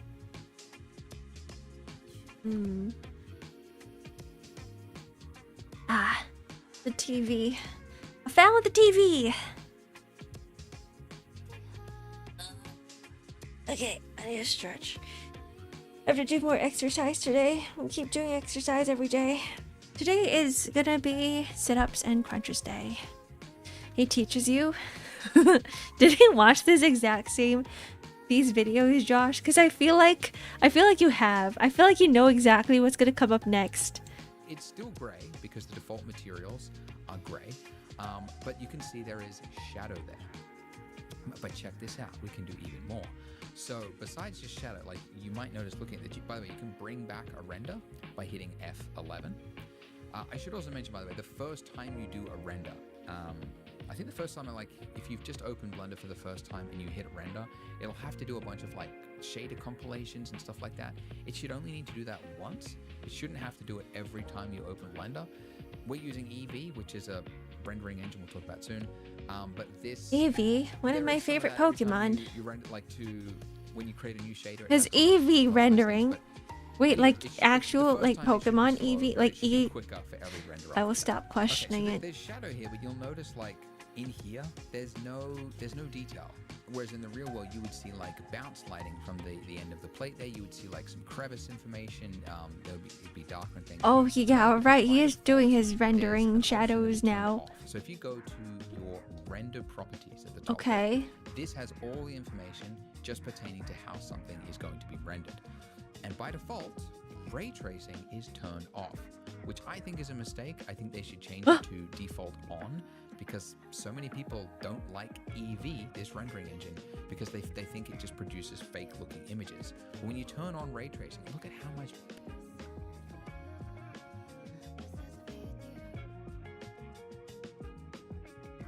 Guys, when I turn on ray tracing, my donut just fucking disappears.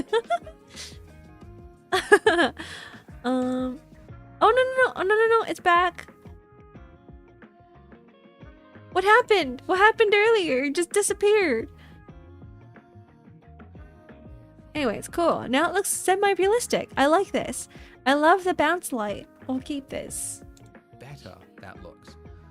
By the way, if you want to compare renders, you can change to a new slot. And then you can do a render, another render, and then you've got the previous render, and then the new render in slot 2. And then you can flip back by hitting J on your J. You can try cycles for more realism. Let's open this up. Oh. Ew, my rendering. My slots are ugly. No, I only have one slot. Like this. Ew. Ew, it's ugly. We have to change this. We're gonna have to move it. Move it so that it's like this. Right? So when I get out of this render, let's go out of here. This is what it's gonna look like. How about, no, we need to zoom in just a tad bit, just like.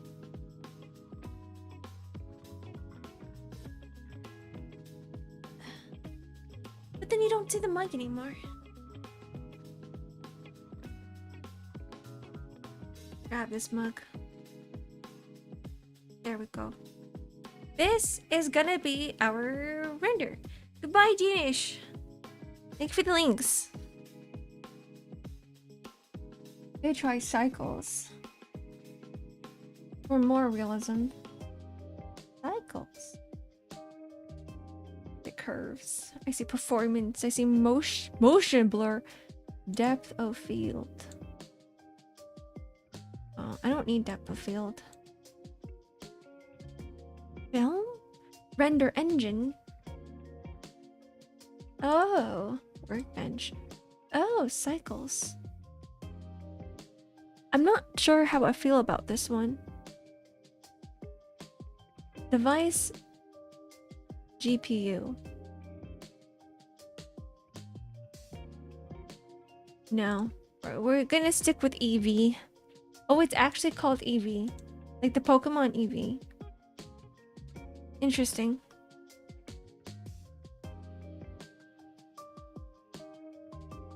Go with 110 samples. Noise threshold. Add more noise. Max samples. You can denoise it. Oh. It does use more of my computer's resources. You can hear it. You can hear my fans going off. GPU. Is this too many samples? Lower the samples. So there's no ray tracing here. It's just cycles. Lights. Camera action. Let's go back to Eevee. Please stay with stick with some ray tracing. What if I turn off the denoise? It still looks the same. Okay.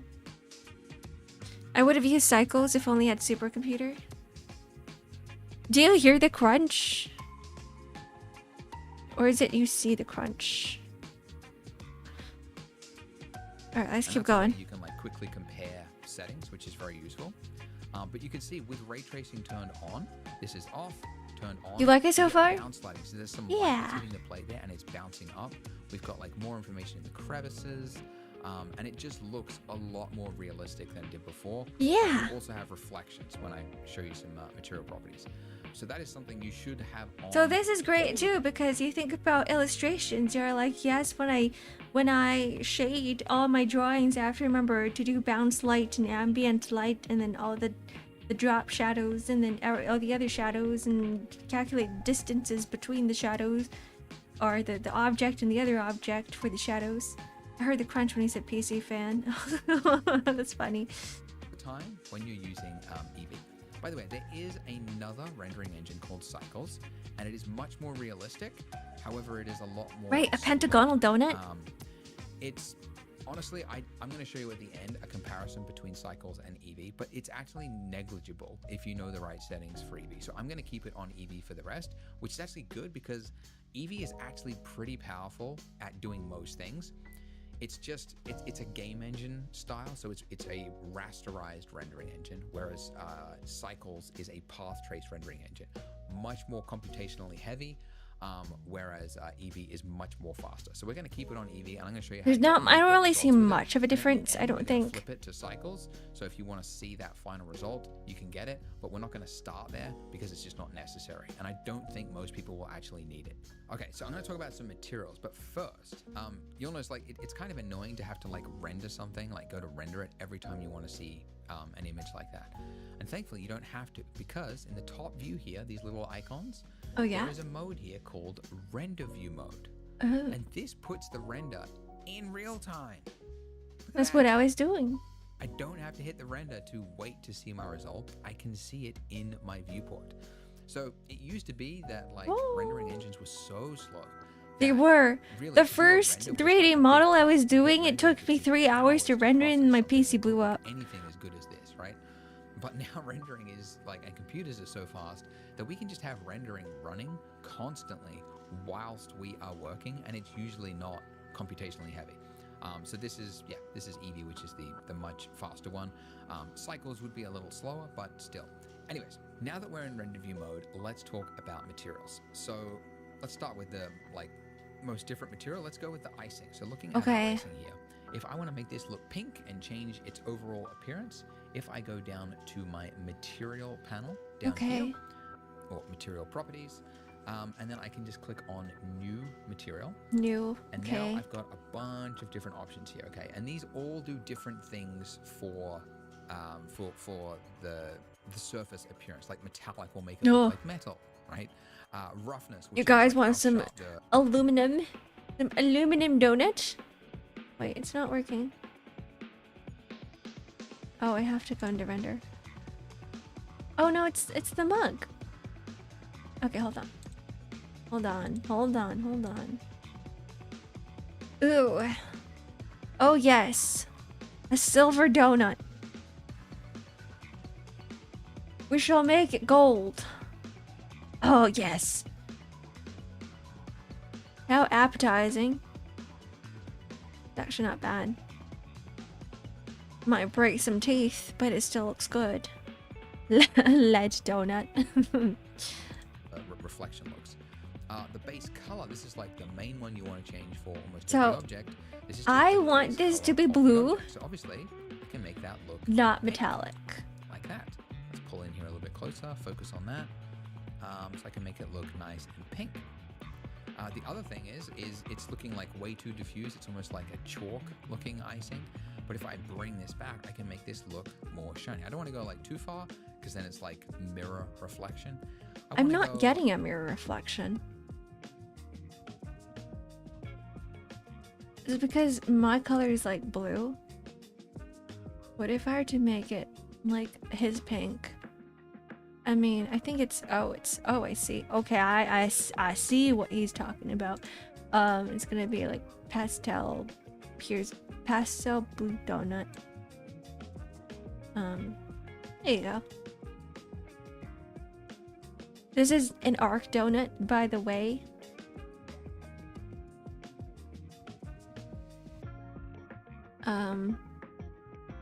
There we go. The Ark donut. Like, you know, somewhere around 0.2. The great thing is we can really change these values at any point in the future. So when we add in other objects and there's different Make it lighting merch. setups, some of the What do I do? settings Like can look a 3D little print this? off at that point. So it's very could. common to, like, once you've set up all your lighting and everything, to like reevaluate your materials. But it's completely non-destructive. I can change these at any time. And now I could create some very simple materials. Like I could say, let's make this look black. Make it. Yeah, my oil barrel is black, 100%. So let's change this to a black color. And it's very, very shiny. It's a very, very shiny mug.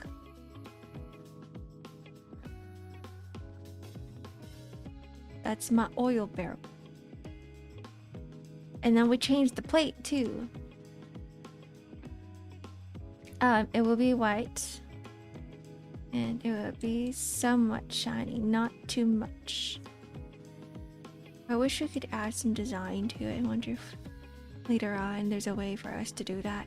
But anyways. This is good. Arc colored sprinkles, but then the entire donut's gonna be blue. Get like a black, shiny, glossy ceramic mug. So, by the way, you'll notice I'm not going all the way to black. There's a kind of a unspoken, well, it's not unspoken, people speak it. You shouldn't go fully Mine isn't black fully or black, fully right? white. Or like same with like Yeah, it's not. colors. You shouldn't go like 100% saturation on a color because things start to clip. It's maybe a little outdated as like now color management is getting so good. It knows actually how to handle saturated stuff and like dark things, but it's still like a general rule. You never want to go like fully black because things are never truly like the real black is Vanta black, right? Which is like just this material, which is like scientifically created to like emit no reflection. Simplifying it, but yeah. So like things will, even a black mug that looks really black to you is probably not entirely black. So it's still, there's going to be a little bit of lightness to it. So I'm just adding that in there. The roughness, this is where I can make this, if I wanted this to look like a, you know, shiny ceramic mug, I could do something like that. These are just placeholders, by the way. I'm just using this as an example. Oh, you see, oh, this is cool. You can see the reflection of the donut on the mug. Oh, that's so freaking cool. Oh, that's so cool. Where is it? It's right there. You see the little bit of blue? Amazing. Make it just look a little bit shinier than by itself. And then the donut. Why is your donut light blue? Why is your donut pink? Brownish, lightish color like that. Make it a little bit darker. Okay, and then we take the donut itself and we make it a little bit rough. We make it brownish. Brownish. A little bit. A chocolate donut. Ooh. Ooh, a chocolate donut. Oh, it's a chocolate donut. Oh, it's a chocolate donut with blue icing.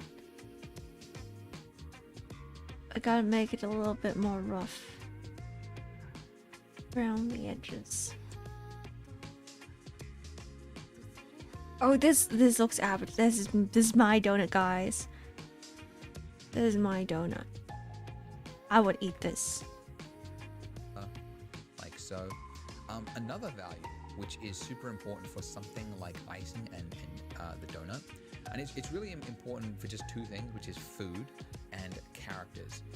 And it is that when light hits objects like this, they are mushy, right? They're made of like organic matter, and so light actually enters the object and it kind of scatters. Yeah, light around diffusion. inside it, and then it re-exits it. It's the reason why when you like look at your hand in front of a light or the sun, That is red. the light shining through, you can even see your I bones love light and it's shadow. bright I enough love light. analyzing So and it's called researching. subsurface scattering, and that Sorry, value is subsurface underneath here scattering. where it says subsurface. If you go down here, you want to turn the weight all the way up to 1, because this is not the intensity of it. This is just like, apparently this value is supposed to be 0 or 1. It shouldn't be somewhere in between. To control how much of it is the scale, which is how much, how far into the surface will. Subsurface scattering.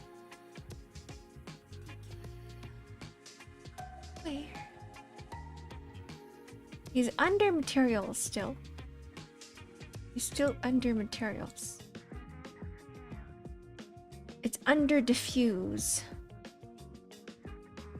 So what? Under the default. Under the donut.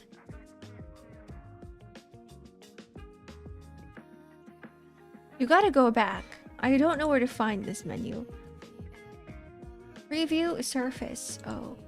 It's under surface and then subsurface. And then. Okay. It enters the object and it kind of scatters around inside it and then it re-exits it. It's the reason why when you like look at your hand in front of a light or the sun or something, you can see the light shining through. You can even see your bones through your hand if it's a bright enough light. So it's called subsurface scattering, and that value is underneath here where it says subsurface. If you go down here, you want to turn the weight all the way up to 1, because this is not the intensity of it. This is just like, apparently this value is supposed to be 0 or 1. It shouldn't be. It's binary. Then why is there a dial? Is the scale, which is how far into the surface will the light penetrate. And then you can see here, you can increase this or decrease this, and you can see the light kind of get into it. Now, by default, it looks red, which I also think is a mistake. It's very suitable for characters because characters need red because inside a character is blood, right? But for every other thing like food, it shouldn't be red.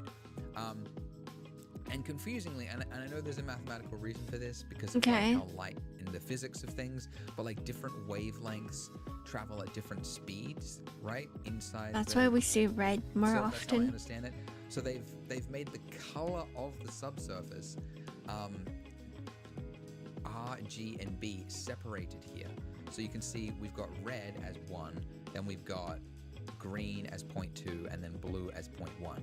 So essentially, I need to clear all those out and make them 1, which, here's a tip, you can drag over multiple values in Blender. So if you just click and drag down across something, and then you can just type in 1, and then hit enter, and it makes all of those 1.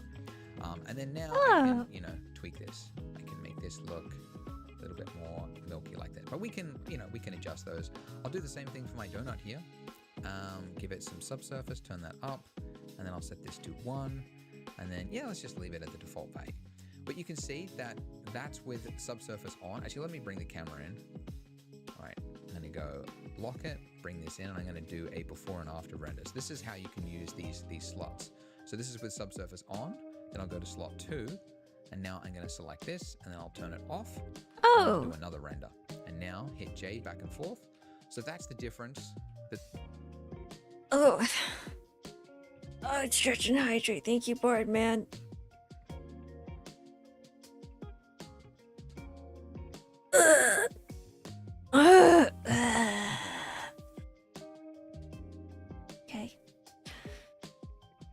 Okay. Do I have a slot too? Oh, I do. My slot one's pretty ugly. Here you go. This is my camera.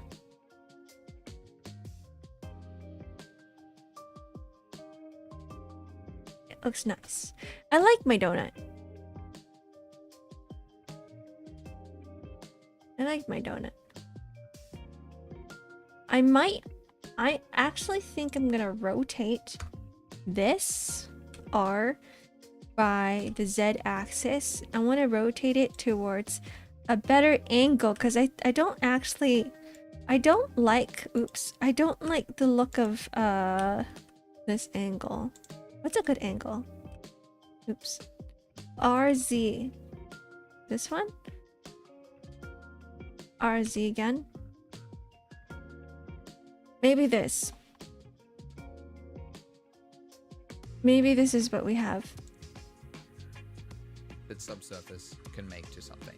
You can see here where it's like fully dark, it's actually now the light is passing through it, and that's what gives something a milky kind of look. And it's, as I said, it's mostly true for things like food. You can see it. I take photos of it myself all the time when I'm out and about because I'm like, look at that. Are you guys food Instagrammers? But I think it's cool. So, anyways, there you go. So that's subsurface. All right, I'm gonna pull the camera out to here, and then let's add a table because this has to be a table. We're gonna do the texturing in the next part, but let's add a table.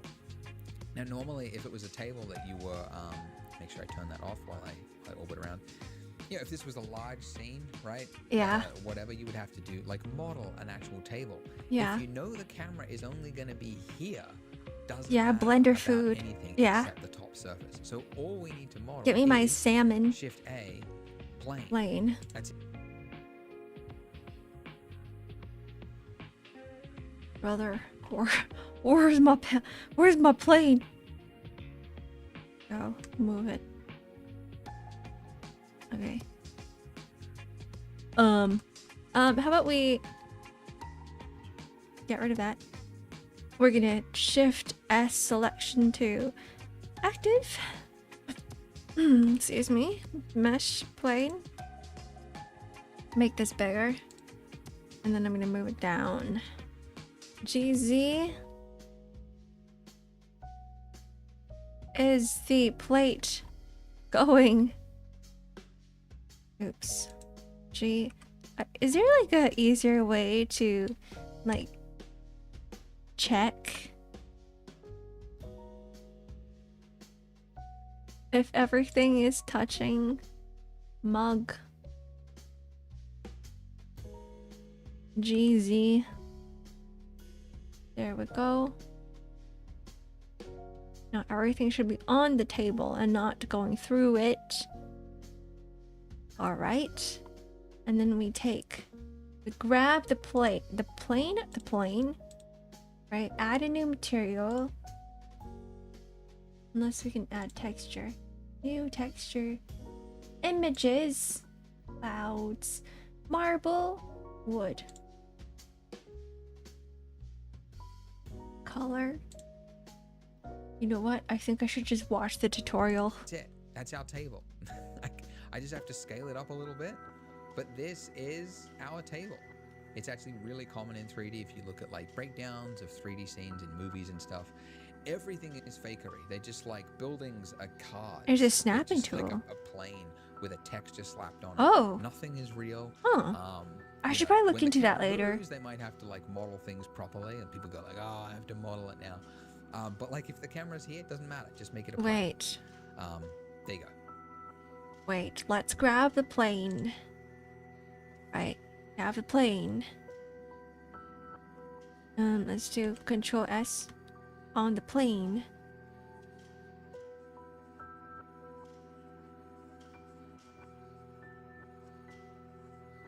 No. I'm not gonna touch it right now. I have no idea. So, that's a donut on a plate with a mug, and that for I think a red, who's white never used 3D picnic before, basket. That's an achievement. This is the kind of thing that, like back in the 90s, I think we need a wooden table for and stuff if you could pull this off. This I think a used to be picnic table insanely would be difficult. It is textured pretty on difficult wood. because 3D is hard. It's going everywhere.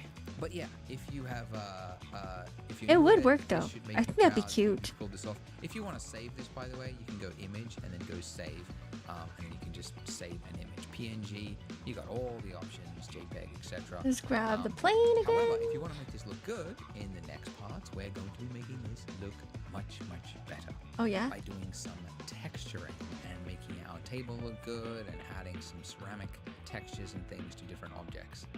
But this is kind of the end of the modeling section of the donut tutorial. So we touched on, you know... Okay. He's done. He's done, which means that I'm done. Ugh. Okay, we're gonna go on to the next one. We're gonna do one more. Donut part 5. Welcome back. Where is it? Default view. There's donut part 4, donut part 2. Open this up, donut part 5. It's time to texture these Yeah. boys, finally, after hinting at it for so long. So we added some simple materials, and that is actually fine for some types of objects. Like you might actually have a plate and go like, it's just white plate. It doesn't need any texture, but most things need texture. So I'm going to select my table floor here. I'm going to go to the material panel right here, and I'm going to add a new material since it doesn't. Hello, Otto. And let's look at how to add a texture. So right here where we've got base color, if we want to add a color texture, we just click on this little yellow dot next to it. I know that's not clear. It will become clear when I show you nodes. But when I click this, you get this slide out menu with a bunch of different options here. Oh. So image texture. Huh. And the one that I'm looking for says image texture. Okay, so now I can hit open. And just to demonstrate this, I'm going to select a wood texture that I downloaded off the internet just to... I don't have one. Wood texture.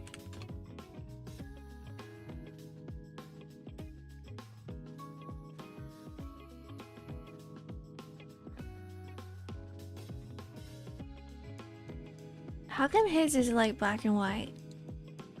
Or Blender?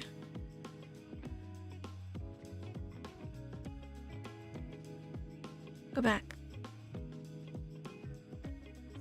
Texture is wood. Wood texture.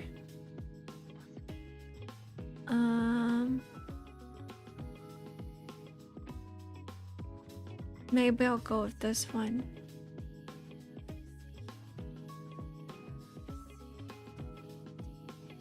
Okay, this one might work as a... It's not an image though, it is a Blender pack. Whatever. You know what? If it works, it works. I'm gonna shove this in here. Textures. Oh. Create a new folder. This is gonna be called wood texture. Open this up, shove this all in. Alright, now open up Blender. And I don't know if this goes for now. Open this up. Open. Go under my downloads. Ah, what's the difference? Rough? Open? Oh!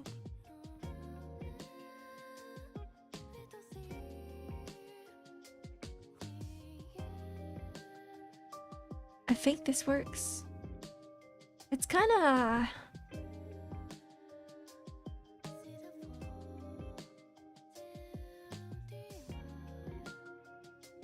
It's not the same color as what I downloaded. That's for sure. The texture's not completely here either. Okay, let's just keep going. Let's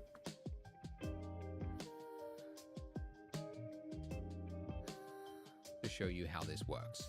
Now, on this note, if you happen to see this, if you use an image texture that you find online, it's because there is a new feature. There's a purpose. There's a new feature in Blender 5.0 where if it identifies in the name anything from the number 1000 to 2000, I think, it'll think that is a UDIM, which is a completely whole production, professional workflow kind of thing.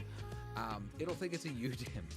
And anyways, what you need to do is then change this to single image. But most of the time, most images, if it doesn't have... Oh, so his is kind of like mine.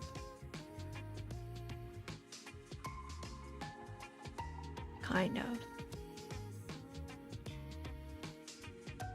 Linear. Base color. Material. Anyways.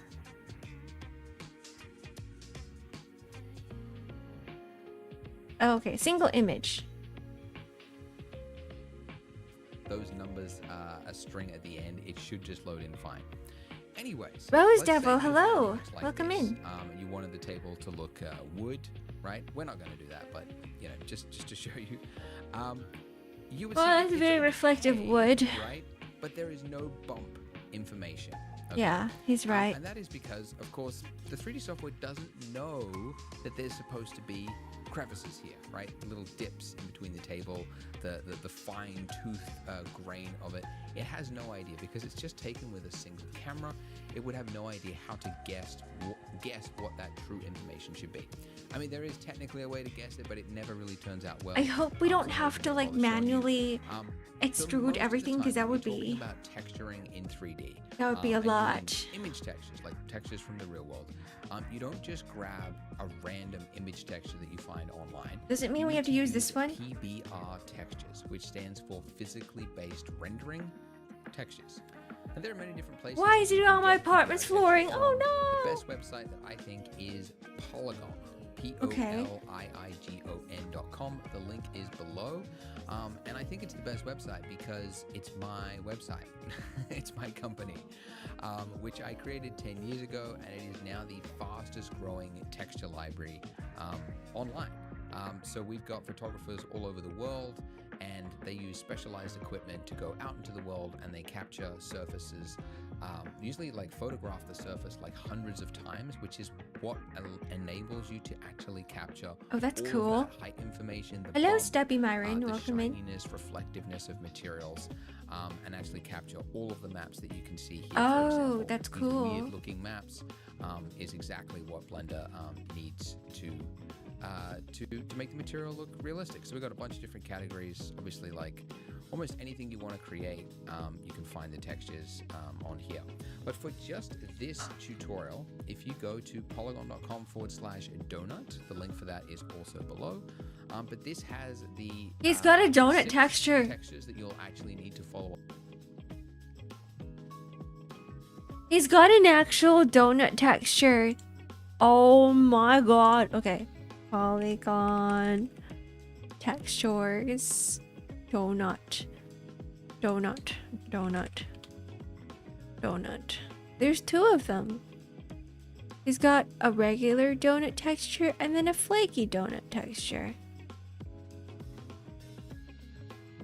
But in this case, he's got an icing texture too that's pink, but I want mine to be blue. Anyways, I guess I'm gonna have to download this.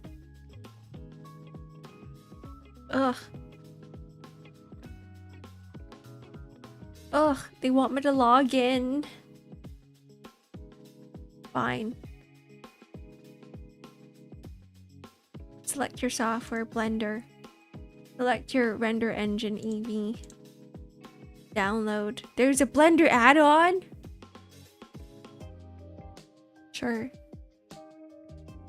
Drag and drop the downloaded zip file into Blender and don't unzip it. Into Blender. Fine. Right click on Blender. Go to properties. Where are you located? In my C drive. On here. Open up Blender. Oops, my bad. Okay. Open up my downloads folder. Open up Blender. Do I just drag everything in? Continue. Okay.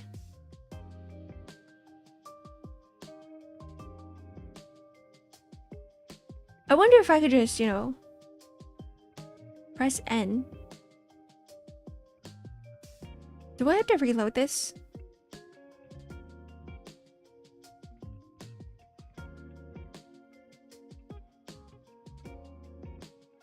I'm gonna save this for now. Save. Close it out. Okay. Reopen it again. Oops.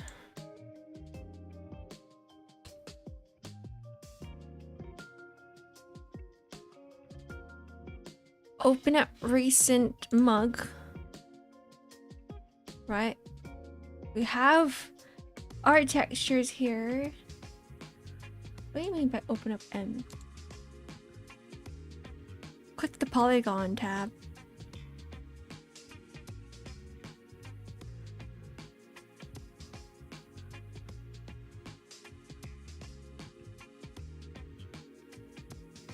There's no polygon tab.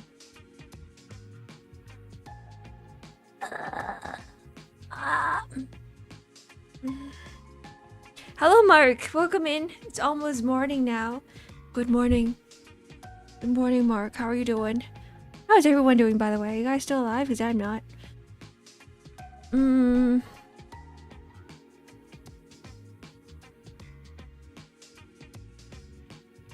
So I'm like in my Blender folder. But there's another one here.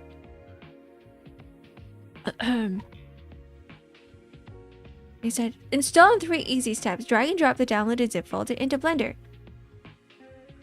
I did. Click the OK in the pop-up, overwrite, and enable checked.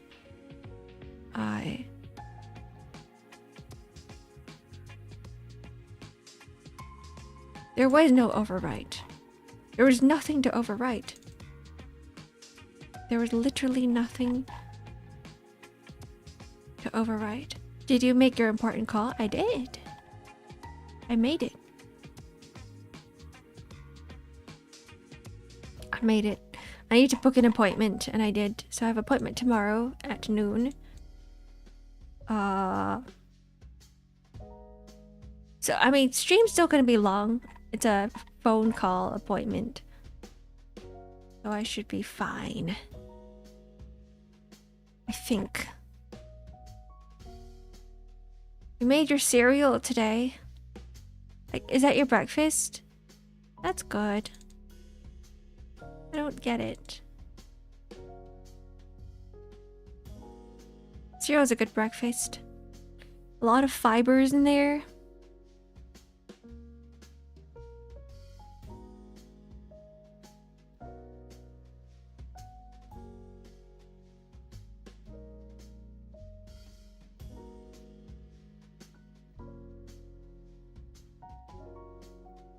What?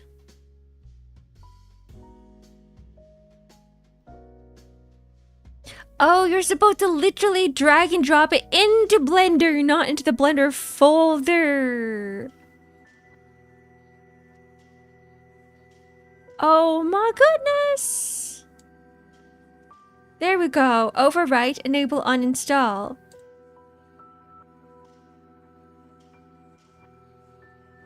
Did you get it? It's right here. We found it, guys.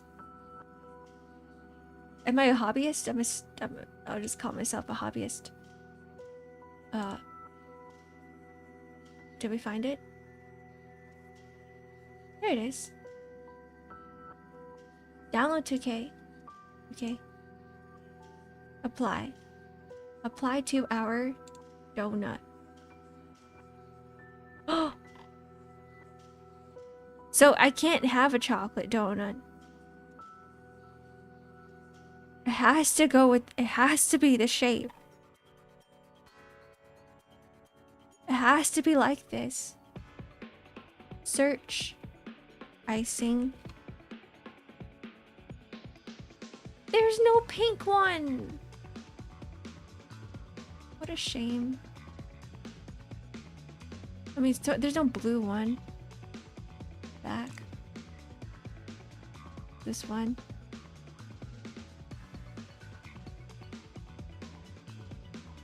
Strawberry glazed. There's our ugly strawberry donut, which it could have been blue. It could have been blue. Icing on top of a chocolate donut, but no, we're stuck with whatever this is. Good. They're all pro. Give me my free one. Filter. Oh, I can't filter it that way. Oh, damn it. There's 94 pages! Person's gonna kill me. Donut. Okay, we got something here. Alright, this is the plate. This is the ceramic texture for the plate. This is what we have. Oh god. Oh god, the lag. You know what? Let's remove it. Goodbye. Get rid of it. Is it better now? It isn't!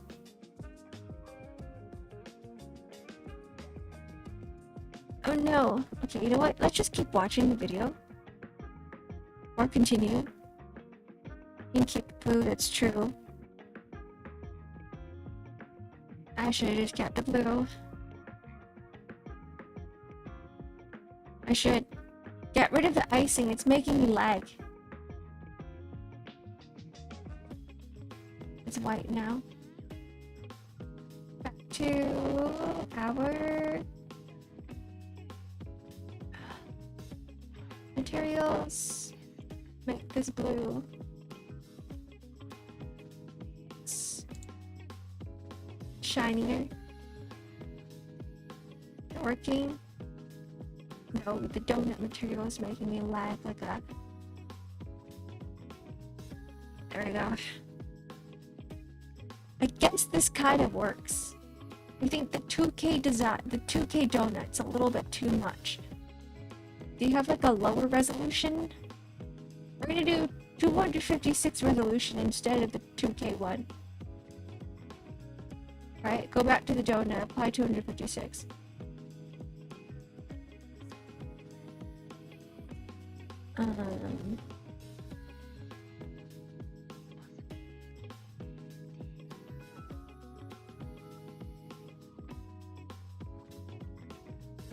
But it's ugly now.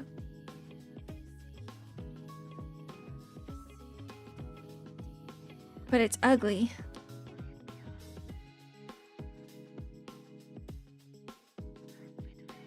The rendering is gonna take like forever again. Ugh.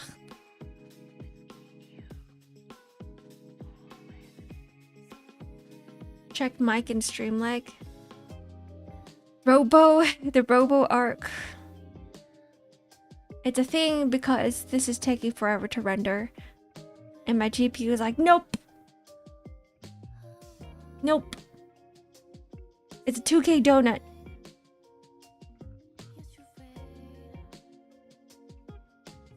Along for this video. They're all free. We've made them free. All you need to do is get a free account, and you can download all of those by just clicking them and then hitting download. And also, if you scroll down, we've got some premium textures here. If you have a subscription with us, that you could use for the cafe scene that we're making to kind of spruce it up, make it your own, add some variation there. So we've included some ones here that go well with the scene. And if you use this link, you'll get 10% off any plan you choose. So the first texture I want you to start with is going to be our cafe table. And obviously you could use any text for that. You could use some of the ones down there if you want to. But I want you to start with this one, this concrete texture. Concrete. Because we're going to make this look like a concrete table, something that a lot of cafes can sometimes have.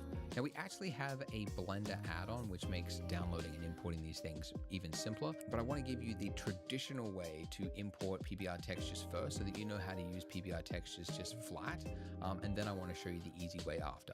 So oh, it's ad time. Time for a break. I'm getting so tired. I'm gonna take a nap after this. Goodbye. Goodbye, guys.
I was closing my eyes. I was falling off my chair.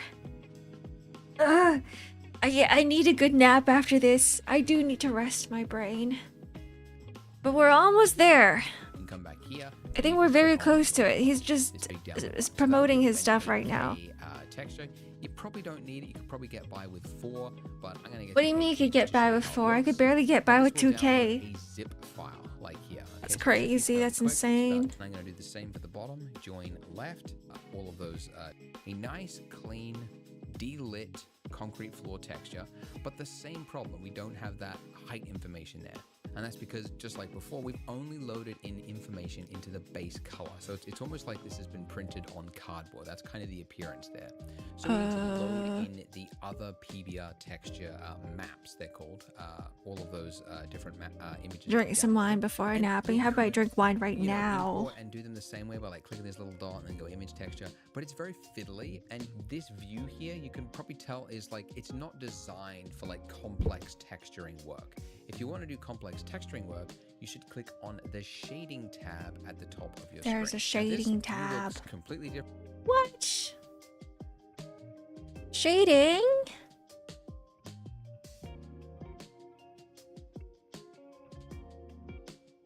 I fear that things are taking a while to load. Okay. Do it, no balls.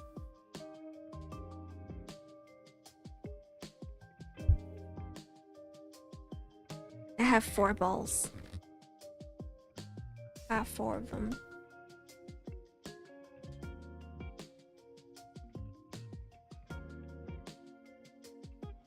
No, I need a cork opener for this.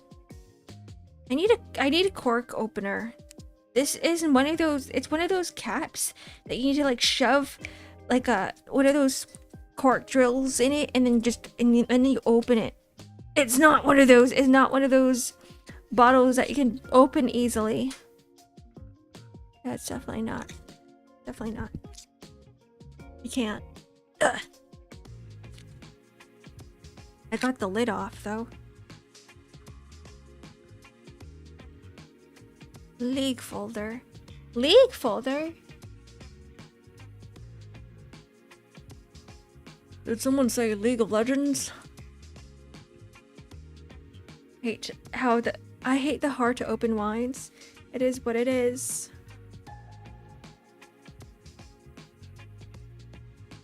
Okay. Anyways.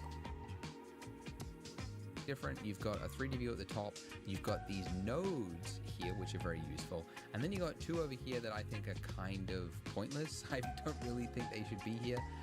I've never really wanted them, so I'm going to right click on like the divider between these little windows here. I'm going to say join left, and then I'm going to do the same for the bottom, join left. Do you guys use these?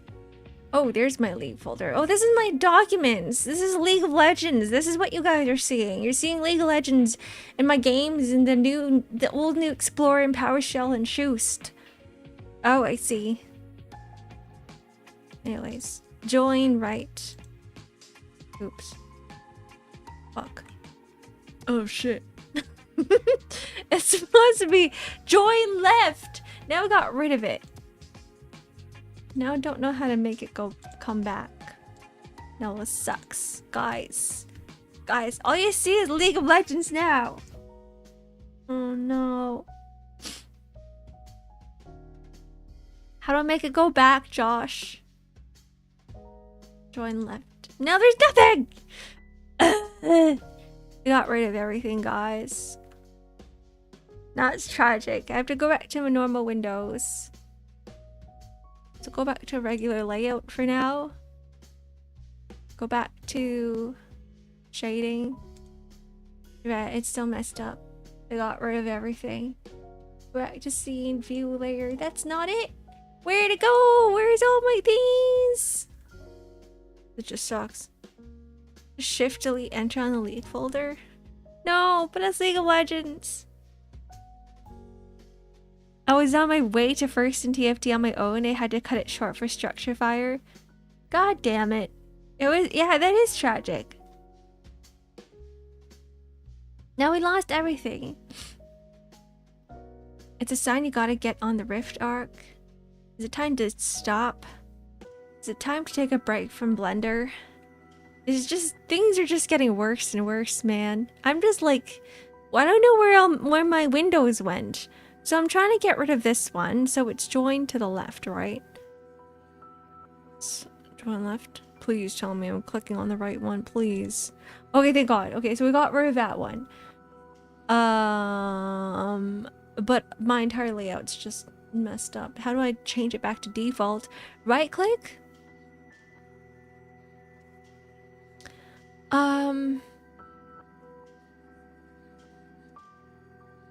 Duplicate. No.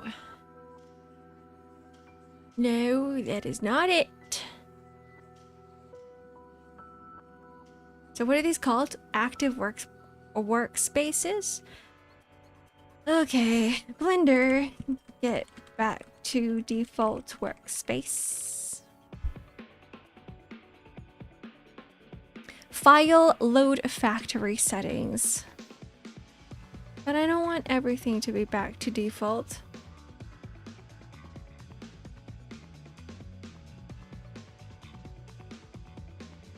Do I have to? Fine. You know what? I didn't do anything anyway, so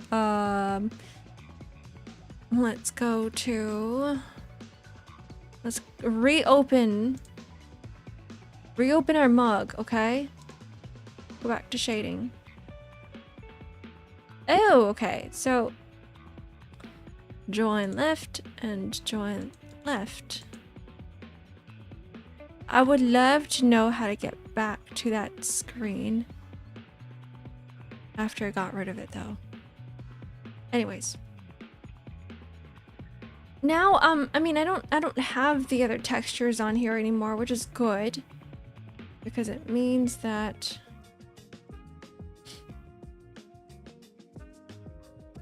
what did I want here? Image.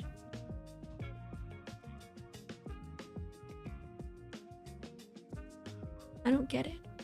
Or volume info, object info, image texture. There it is. Image texture. Open. No. You know what? Screw it for now. Okay. Okay, back to the video. I'm so tired. I'm still alive. Yeah, hello, dog with a suit. Hi. Welcome in. The small icon drop down on the top left is how I get it. How I get it back. This one, the view layer, is a lot. The active workspace. You know what? There's a lot of drop downs. There's a lot of them. So you know what? Now figuring out the UI in the programs is harder than a lot of things here. New collection, that's not it. I'm guessing it's this one. New, add a new layer. Fuck. Well, something happened. Okay, we're back to world. This is the image texture that we had. Simple world. Oh, interesting. Simple world, more world. A lot of worlds. But I think I'm not supposed to be viewing this right now. Back to the object. 3D viewpoint. Okay. Oh, so it's these things here. You know what's easier? Instead of like trying to figure out everything right now, let's just reopen the mug back. Don't save this. Bring me back to shading. There we go. Keep it like this so that my head doesn't hurt. Are you alive, dog with a suit? And then I want to flip it because I don't really like having like the top view and this. It's like, it's too widescreen to like look at things like this. So instead I'm going to right click this, say join down. And then at the top of my screen here, oh my god, you got rid of everything. Until I get that little arrows, I'm going to right click and then I'm going to say vertical split. And then to make this one on the right hand side. Oh, he actually teaches you how to bring them back so I don't have to actually do everything. I didn't have to reopen everything. Okay. Oops. How about I just get rid of this one too? Oh. How did he get rid of this one?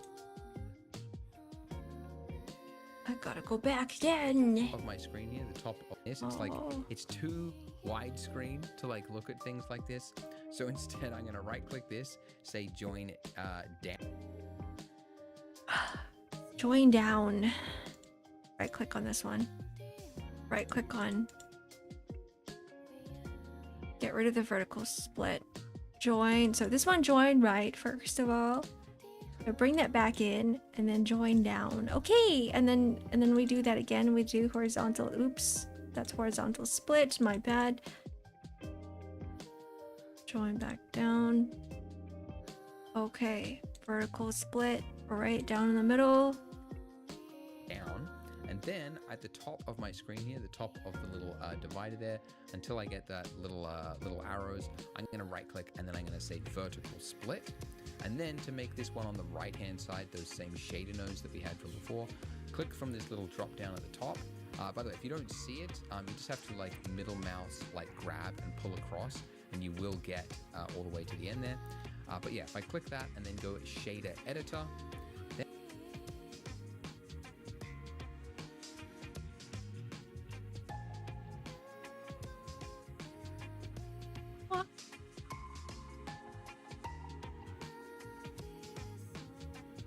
Oh. Slot 1.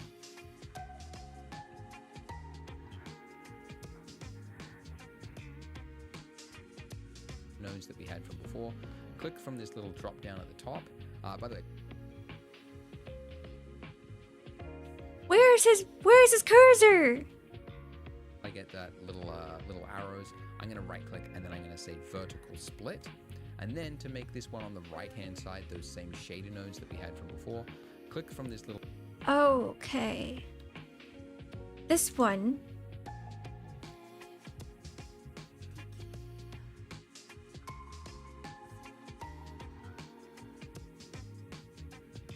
Here it is. Will drop down at the We top. did it. Oh If my you don't see goodness. it, you just have to like middle mouse, like grab and pull across, and you will get all the way to the end there. But yeah, if I click that and then go shader editor, then close this by hitting the N key. It's a lot of steps. It is a lot of steps, my dude. I don't have an end key. I don't have an end key on my keyboard.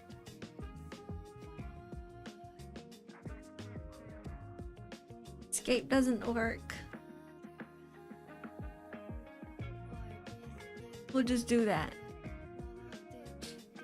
Now I have my shader nodes. So the shader nodes over here, this is actually the same information as what we have in our material over here.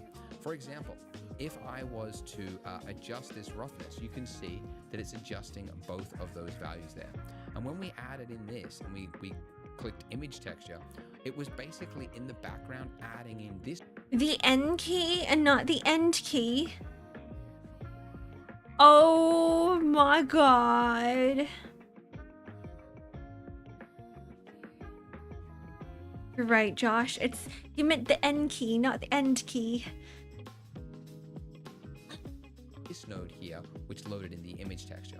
So this is it's a simplified view. If you want to do like small changes to a material, you use this panel here. If you want to do anything more complex than that, you use the shader nodes here. And it's pretty self-explanatory. So I probably should get, to understand more about the shader nodes than to use the actual windows on the right. Generally, you have a shader, which is something like this, Principal BSDF. That is the shader that you use for like 99% of materials now. And then you just have a bunch of values. And then you can connect things into this to do different things. And I'm going to show you how we can like tweak this texture and do a bunch of stuff. But first, let's load in some of those PBR texture maps.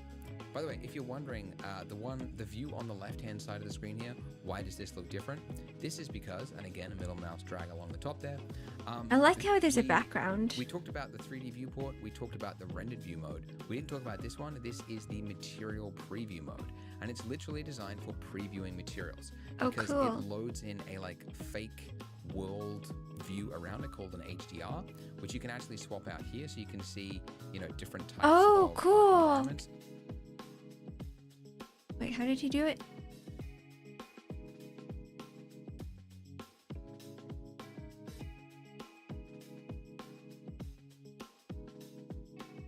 Ooh. Ooh.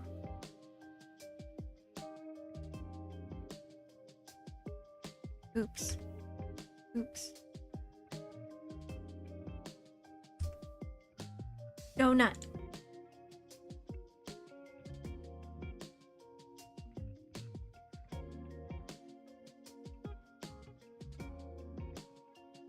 We are going to be eating donuts in the night with the sun setting.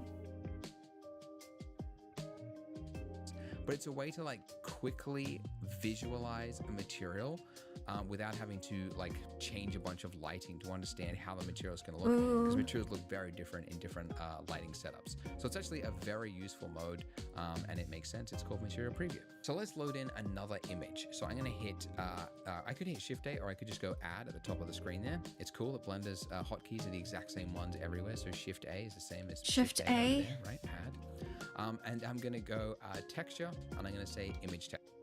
Okay. Shift A. Get texture and then image texture. And then I just add it here. Okay. I've played with these before.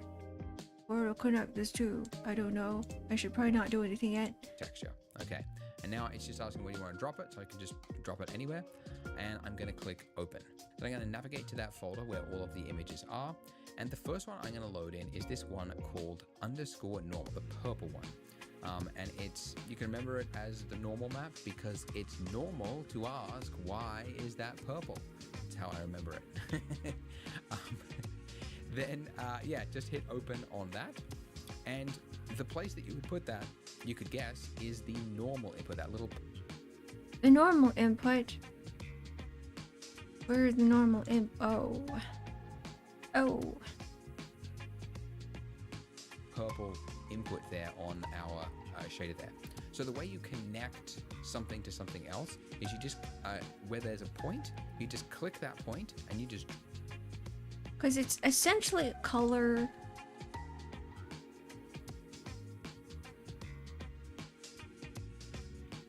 Okay.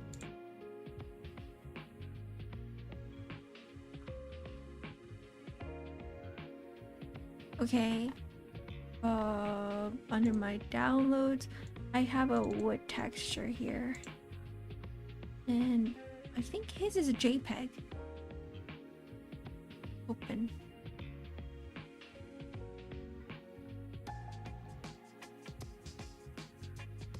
Drag out and connect it to another point, and then you release. And then it is connected. Now you can see that there is some bump information now. But you wouldn't know it, but this is actually the wrong, it's partly the way to connect something, but we need to do something else. How come his is bumpy? I guess he's using a different one. I swear the one that I downloaded was also bumpy, so let's open PNG? X-Ark? There's a few. Not this one. This one?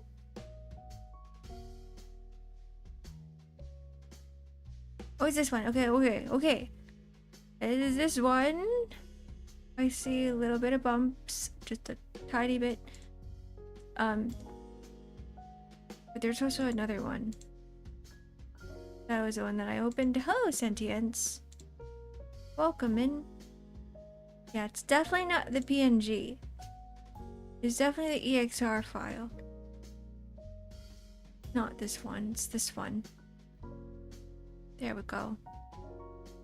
Now we get a bit of bump. Perfect. First of all, you can see that between here and here, whoops.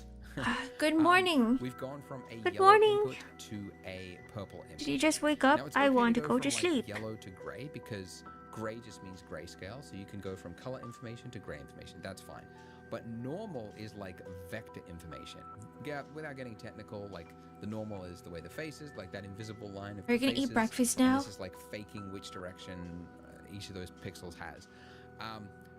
But basically, we need to add something between here and here to convert this from color information SB? into vector information. And we can do that by hitting What's Shift SB? A to add again. Shift And A. then going to displacement. Displacement. Just drop down and clicking normal. Normal map. Shift A. Displacement. Normal. Ah. Map. You can also, if you can't find it, you can go to the search bar and you can type in normal map as well. All right, once you've got this normal map, you then just need to drag it over that line until it lights up, and then you just want to do a single click and it will connect it. Oh. Whoa. Whoa, now it's really bumpy. Oh my god, Stormblood. Oh, for Final Fantasy 14. Okay, so now it is correctly connected, but still, it's just not quite right. There is a lot of steps to like manually connecting PBR texture maps, which is why I want to show you the fast way to do this. Oh, I this. can increase the strength as well. You might be using PBR texture maps from elsewhere or from like production files and stuff, and you need to know how to actually manually connect them. So when you're working with it was at PBR 1. texture maps, the only texture Keep it at that should have the 0.0 color space sRGB is your base 8. color, okay? Every other map should have the color space set to non-color. And again, without getting technical, I keep saying that because these shaders are very technical. It basically it's converting it to linear space. So it's using that, or it's actually not doing any conversion. It's just saying like, let's use the raw values from that and just use it linear. Anyway. He's getting so other technical. Sometimes call those utility maps, but Blenders is non-color data. Okay, so now that we've got that, look, we've got bump across our concrete there. And if we went into the rendered view at the top there, you can see if I took my lamp at the top there, and then I brought this like way down to the plane, you can see we get this like nice gritty shadows cast across the surface there.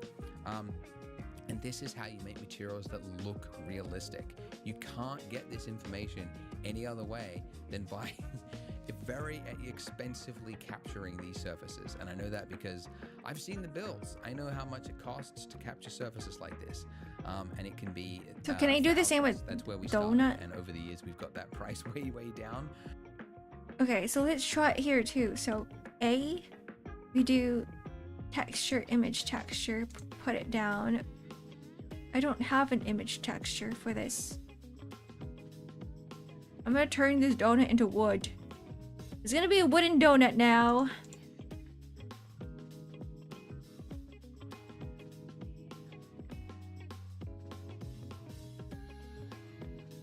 Color. Normal. Is this gonna work? I mean...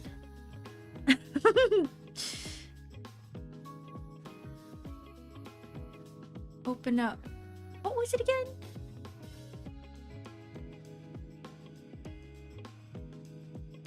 Texture.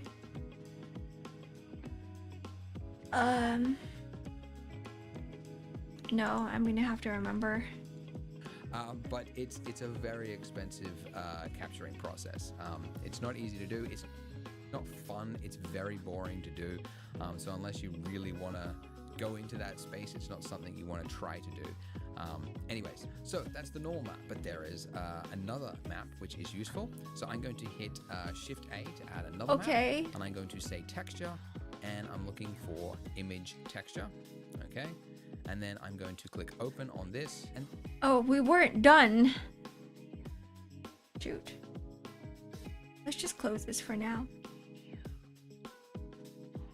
Let's just delete this. Let's go back to the plane. Let's go and open up another image texture. this time I'm looking for the one with underscore roughness at the end of. Oh, they want the roughness one. So open up, go to downloads, go to the wood texture, go to rough. Open up. The name.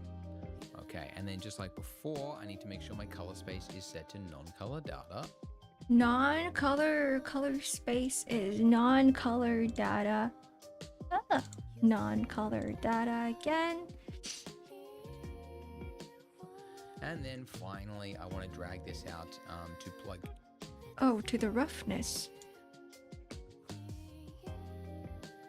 into my roughness input. Now when you do that, you'll see that the material goes very, very dull. So it was like, you know, before when we set this to like shiny like this, when we connect this in here, it goes dull because concrete is dull. So this is actually like the correct value for concrete. We like calibrated it to make sure. So this is that. Oh. Now, it's very often that you actually want to customize something. Like, for example, cafe tables often have concrete that has been like buffed or like coated in some sort of gloss or something like that, or an epoxy. So it's totally fine to just want to have like the free control of the slider there and not use it. Like the maps are there. I guess, okay, I see. I'm gonna use them for now. Use them all, but sometimes you don't, and it's totally fine. Just because you gave it to me. Now the other maps here, by the way, if you're curious, this yellow one, ORM. If it's there, don't use that as in Blender, there. that's used by game engines. Polygon provides them because we, serve Oh. all the different renderers and softwares out there. This is cool, map is a though. different Look at method, this. Than normal map. We're It's actually like gonna use that wood. on Doughnut. Metallic is if the material contains metal. That's the only time you would use that. And then the other one is occlusion map, an ambient occlusion map. That's if there's like deep crevices, like if it's like a pebble pathway or something like that. But it's This is not. the It's actual, not like, lagging this shadows that, time. like, collects inside of So crevices. maybe this is the way to do But it. we don't need that. Honestly, most of the time, these three maps, the base color, the normal map, and the roughness, that is like 90% of materials. And that's really all that you need for those.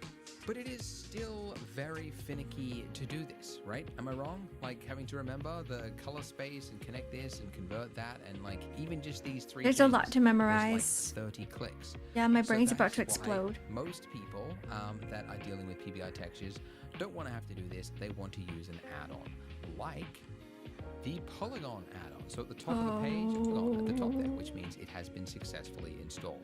Go back into Blender and you should see download like this. And let's go to the free category. Oh, there's a And free then let's use category. another one. So this speckled glazed. But like, if I were to click donut, we go back to the N1, the N polygon, add that in here. You need that nap. Can you tell? Can you tell how exhausted I am right now? I'm dying. I am dying, Vess. I am dying. Okay. Oh, eep. Didn't I already install it? Module installed, but it's not showing up. I think it's because I'm on the wrong window. Oh, it's right here. Oh, we found it. Okay, start Blender. It wants me to restart it. Top. Select category. Free. Donut. It helps with the headaches. This isn't free. Oh, this is free. How about we import the 2K? Apply material. I said click on it. Go 1K. Import. Is it working? No, because we're still on the plane. Donut. Apply. There we go. No, it's not. We're still not lagging. Why did we suddenly lag earlier? Wait, what if we apply the 2K one instead? Do we end up getting the 2K and the 1K? Oh no. Oh no. Oh no. Oh no. Oh no. Oh no.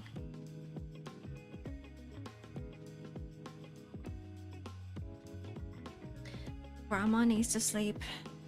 Grandma opened up too many things. Grandma opened up everything. Grandma opened up too much. Delete all of this. Delete it. Delete it. Delete it. Delete it. Delete it. Bye.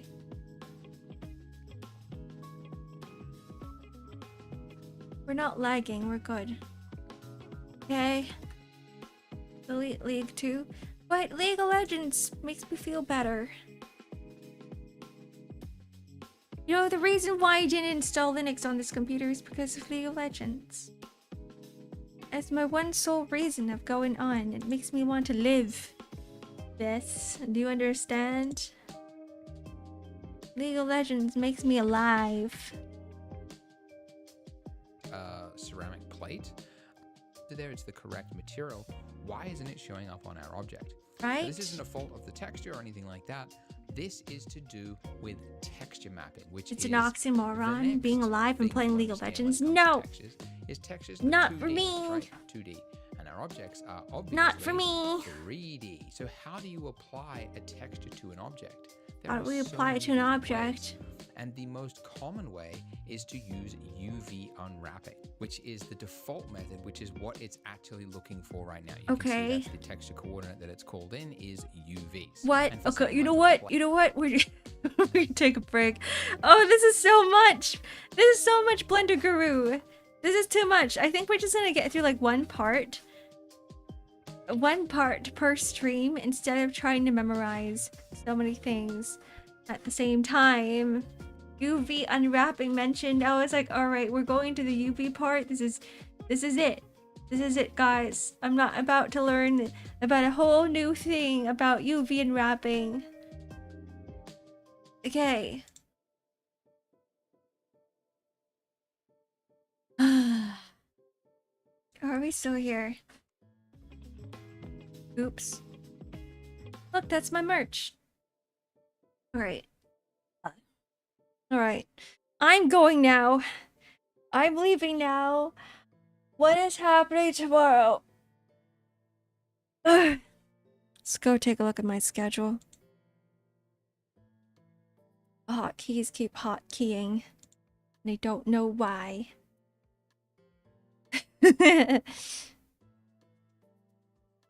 We're gonna go into the archives. We're gonna go into announcements.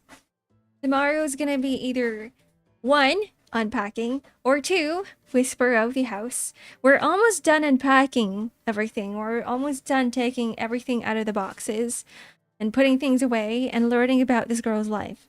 So if we're done with that during stream tomorrow, it's gonna be whisper of the house, and then there's gonna be more art tomorrow. I'm gonna work on commissions. So no Blender tomorrow. The next Blender stream is probably gonna be on Thursday, but I'm still gonna work on Blender on my own time. Yeah. Alright. Who else is streaming? Who is streaming right now? How are you guys doing? I'm guessing you guys are also dead. I'm guessing everyone here is like, I'm done. I'm so tired. I gotta get away from the screen. I need to go to sleep. I gotta leave. Let's go right into...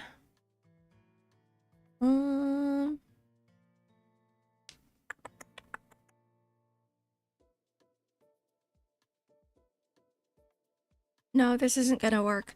Let's go right into... Let's go right into Prowler again. Why not? Probably streaming Midnight Walk.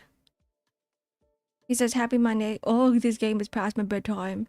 So this guy needs bed too. This guy needs to sleep as well. Okay. See you guys tomorrow.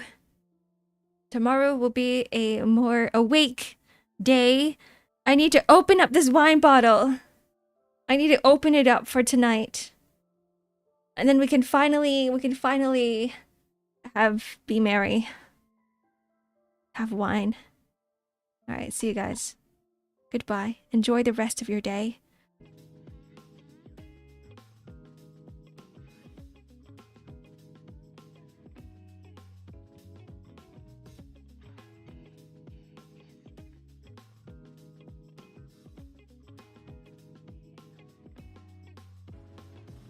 There's gotta be like an...